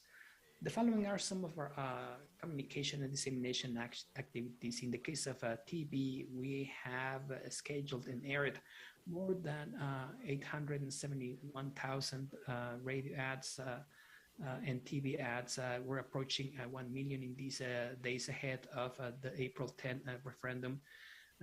Through more than 3,500 radio and TV stations, including more than 2,000 radio stations and more than 1,400 TV channels, which means that we have achieved a significant number of radio and TV ads. There are accusations in this regard that seek to affect our image, saying that we're not promoting the recall referendum process, which is absolutely false. Now, we are the only ones doing it, of course. What is the difference in this case? Well, for example, if you have an electoral campaign like those of midterm elections, you have candidates in action and doing activities, which means that typically the public presence of these political parties, their platforms or their candidates make the process more visible in a midterm or federal elections, because you have a lot of political actors engaged in campaign activities. In this case, there are no campaigns. We only have a call to participation in the recall referendum, so people could vote as to whether the president should continue in office or not. Therefore, maybe the impression is that there is less, for example, outdoor advertising, but that's not because we're not doing what we are mandated to do constitutionally. The reason is that the Institute is the only one doing that, engaging in advertising and promotion activities. And despite all of that, we have had a lot of interaction with citizens. You know what the question will be in the recall referendum? Do you agree that AMLO, the president of Mexico, is impeached or removed due to loss of trust? Get informed and participate on April the 10th. The recall referendum exercise is moving and it's going well. Celebrate our democracy by participating. It unites us. We have produced a significant number of TV and radio ads that precisely aim at promoting civic participation in this recall referendum. We also have a microsite on the recall referendum, and we're approaching more than 500,000 visits, almost 600 as of yesterday, almost 600,000 visits to the microsite to share all this information on the recall referendum. It has been a successful mechanism considering the number of visits, and maybe or possibly one of the most outstanding efforts have had to do with social media channels. I want to proudly say that INE is a pioneer institution in the use of social media channels, and I also must say without false modesty, in a very successful manner. We have had more than 22 million impressions in all our communications regarding the recall referendum as of April the 4th, with 14 million impressions in terms of transmedia activations and posts in digital media, more than 33,000 posts on social media by local electoral boards which operate in Mexican states, with substantive activities, again, more than 33,000 posts on social media posted by them, and 843 posts on social media posted by electoral counselors, who, as you know, are very active on social media. This is what we do on TikTok, and this has been well received by young audiences, which is the target audience of this social media channel. In here, we are also pioneers in this communication effort with the efforts that have been appreciated greatly by young audiences, or those who are voting for the first time, and those who will become citizens legally soon and find our posts TikTok very interesting. I look forward to April 10 for the recall referendum. Why do you want to go there? Shinji, you just don't get it, do you? It's important for all people to participate in democratic exercises. It's for Mexico. Oy. Well, this video has been viewed almost 2 million times, and it has 389,000 likes, or people who have liked these type of publications. We have also given 852 interviews by officers from the Institute. I'll move faster. Also outdoor advertising. These are the figures that include spaces facilitated by the Mexico City government, which means that it is also false. That accusation that we have not participated or promoted the exercise is false. I must clarify, however, that not all the spaces available were assigned to INE by the Mexico City government, because the Mexico City government has used a part of these spaces outdoor to promote the image of president, which is unlawful. We organized the following forums as part of this national discussion. We had three forums broadcast by more than 20 TV and radio channels, some of them major TV networks and radio networks. We also had 36 state discussion forums and 243 district discussion forums, which means that we have had an intense activity when it comes to the discussion and debate around the reach of social communication efforts of the Institute. That's all I have to say. I don't know if Mr. Murayama will join us, but let me wrap up by saying, allow me that the National Electoral Institute is convinced that social communication is a substantive activity, a really important one. It is as important as the efforts made by our colleagues in charge of developing or implementing operational activities or electoral activities, including those that issue voter IDs and technical matters. To add, we should add these social communication efforts so that we can inform citizens and fight fake news. That's all I have to say. If I missed something or there is any question, please let me know. Thank you, Ruben, for your great presentation. It seems to like it was very informative and illustrative. And it clearly provides evidence of all the changes that have taken place when it comes to the nature and the scope, reach of social communication within a modern electoral body. I believe that in addition to the traditional scheme of social communication, you have been very clear as to the impact of the use of social media channels and these new communication and penetration approaches when it comes to social communication. And you said it very well. It has become a substantive activity. I'm talking about this area of social communication in these modern times. Well, we have one first question by Dr. Chicas from El Salvador. He's asking the following. What is your conclusion regarding citizens' perception? I mean, have you conducted public opinion studies or polls on the recall referendum?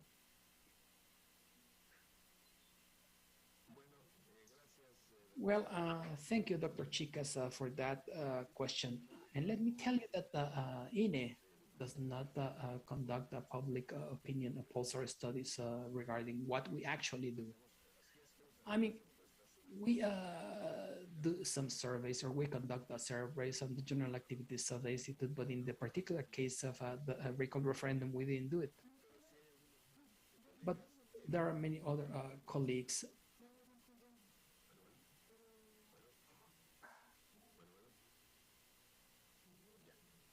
Yeah. Yes. But we do know, Dr. Chicas, that is also part of this campaign. And that's why it becomes even more difficult to assess. But we will eventually do it. We will try to find out or to figure out how many people learned about the recall referendum. And the truth is that there are some colleagues from demoscopic or polling agencies that have been measuring participation. I have some numbers received from some colleagues that work for a pollster known as Parametria that shows that a little more than 50% of the people in the country know pretty well that we will have a recall referendum, and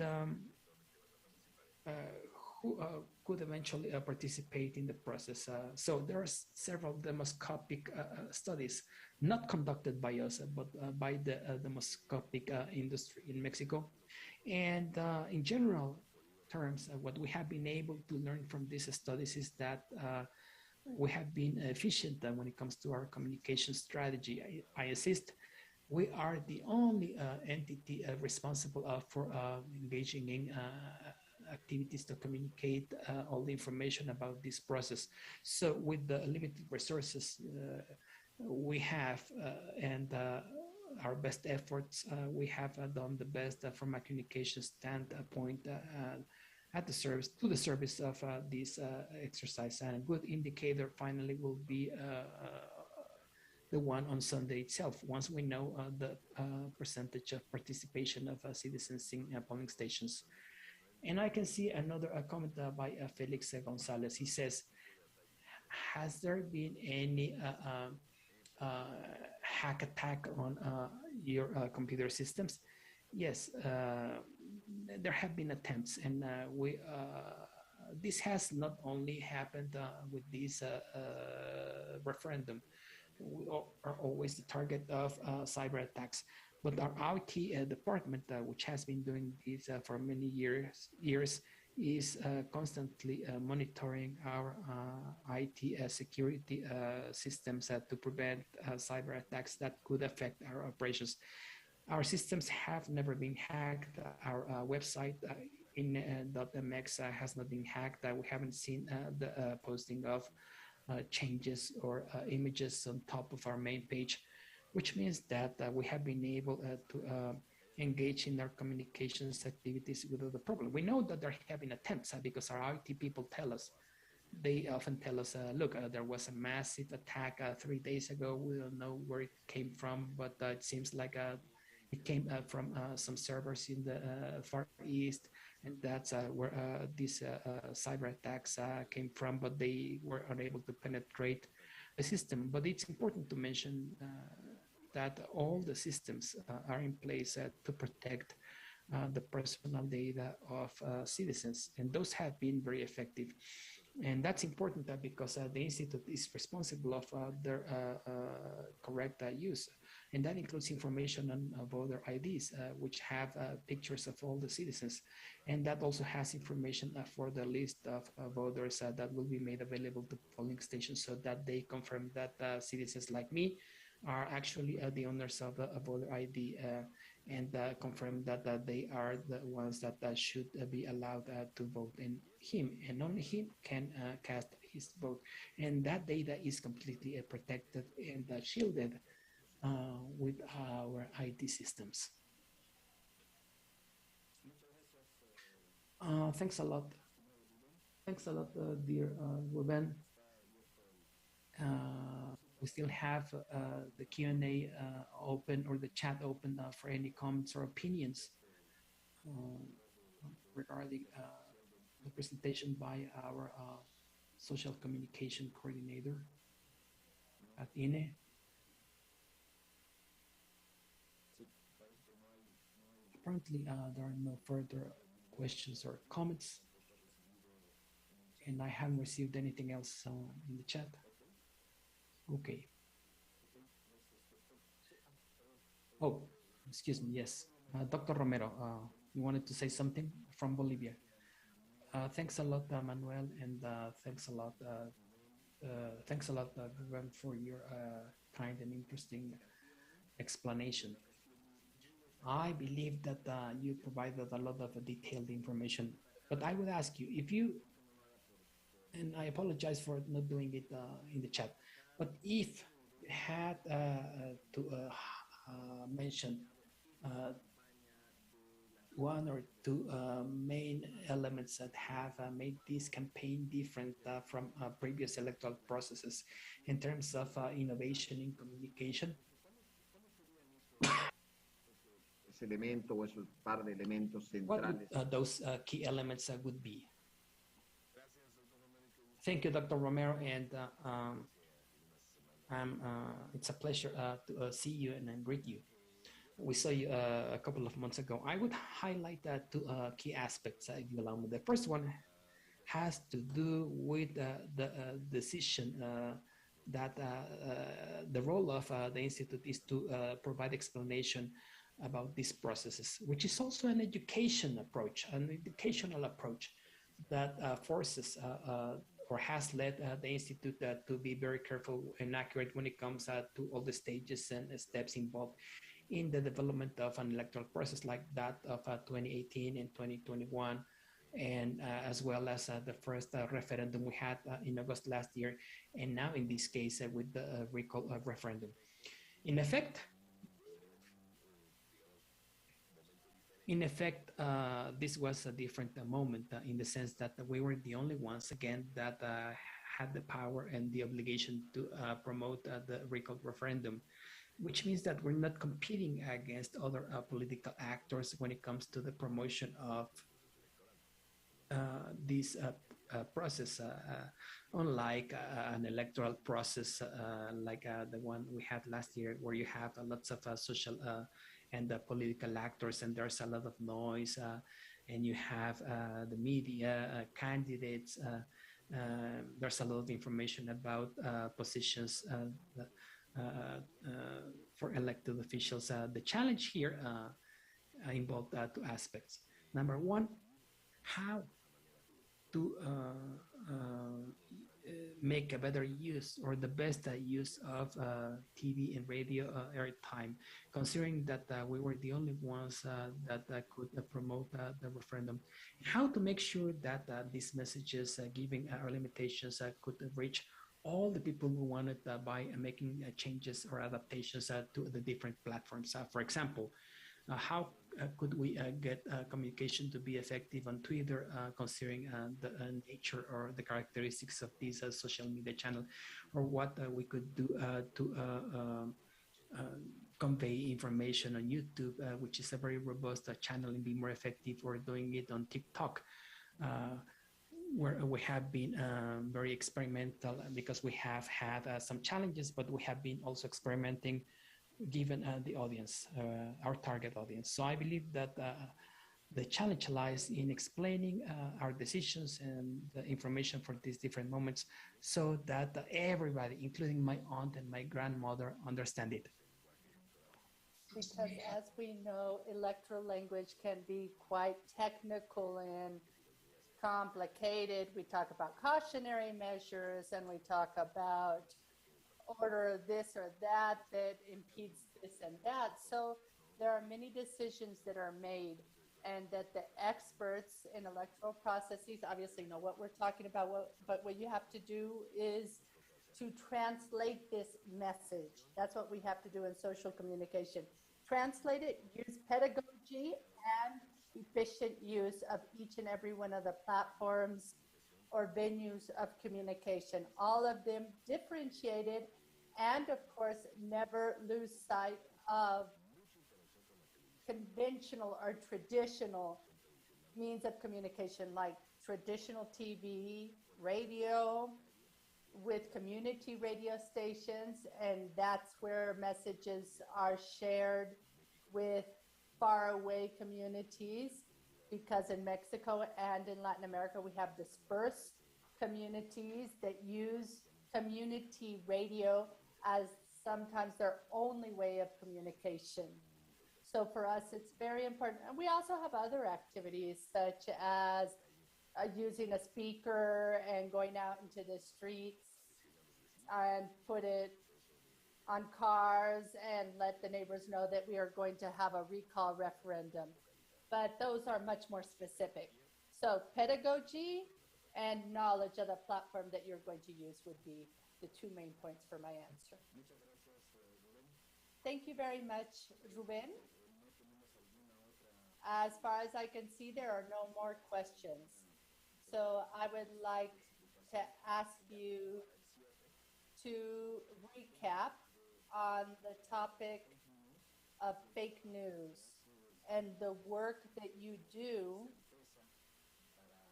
to offer certainty to verify fake news, because we have been subject to an information war that was quite intense. Could you elaborate on this topic? Could you elaborate on the institutional response and how you work and how you address these issues? Yes, of course. Thank you very much. And I will be very concrete. In Mexico, different to European countries that have faced these social media companies and that have search to prohibit or ban certain types of activities in social media or inhibit activity in social media. In Mexico, we have not done this. To the contrary, since there is a lot of activity in social media, just like we see in other parts of the world, we are working on explaining our processes in social media. So part of the explanation in this case goes hand in hand with this strategy that we call certainty. It's a project that we began in 2018 and it's here to stay. And it includes colleagues of various areas of the Institute. Of course, we have social communication, we have dissemination of DCEG, the civil registry of voters, political parties, IT. It's an interdisciplinary team that precisely tries to offer certainty to electoral processes with the understanding that many times it's much more important to explain than from misinformation trying to go out and do damage control. So instead of damage control, we obviously have to work harder because it implies more work, but we prefer to address fake news right away and from the very beginning explain everything to try to avoid any misunderstanding that people would post on social media. So as an interdisciplinary team, we assess and monitor the information. And since we have a deployment throughout Mexico for the Institute, it's relatively easy to verify information or fake news related to, for example, setting up a polling station someplace in Mexico. Because we have colleagues, we have our trainers and our supervisors that can go out and verify if, just like a tweet states that a polling station did not set up, or there was a fire, or they stole the ballots, or somebody's in a fist fight, or there's a threat, whatever the situation is, well, we can certainty pretty quickly, because of this deployment in field, be able to address that information and clarify. Once we go through the whole process of search of true information, that it doesn't take that much time. It can take 4 or 5 minutes. And if it was, for example, something that El Reforma published, we can go to Reforma and say, look, that was not the case. We verified it, and this is the evidence we can share with you, like a photograph or a video, because our field colleagues obviously have the option of sending us real-time information of what is truly happening in these sites. Certeza has been great to address fake news, and it has been very helpful for media so that they can have firsthand information that allows them to also in turn verify the information that they have and know if it's correct or incorrect. Sometimes we do sometimes say that it's incorrect, that the polling station did not get set up. Yes, of course. Sometimes you do have a group that threatens people at the polling station, and it does happen, and we have to share that information. We don't want to hide the information. What we want to do is to offer certainty and verify the information that at that moment is being shared. Great. Thank you very much, Ruben. Thank you very much for your time, for your willingness, and for sharing this information. We would like to ask you to share your PowerPoint with our foreign visitors. So, dear friends and participants in this information forum, so with this, we conclude all the information activities. I kindly ask you to be paying close attention because we will be sharing information regarding Sunday activities. We will be sending you this information, so please be paying close attention to it. Have a wonderful afternoon. Thank you for your attention. Thank you, Ruben, and bon appetit. Greetings to all of you, and see you soon. We wish you the best of success on Sunday. Bye-bye.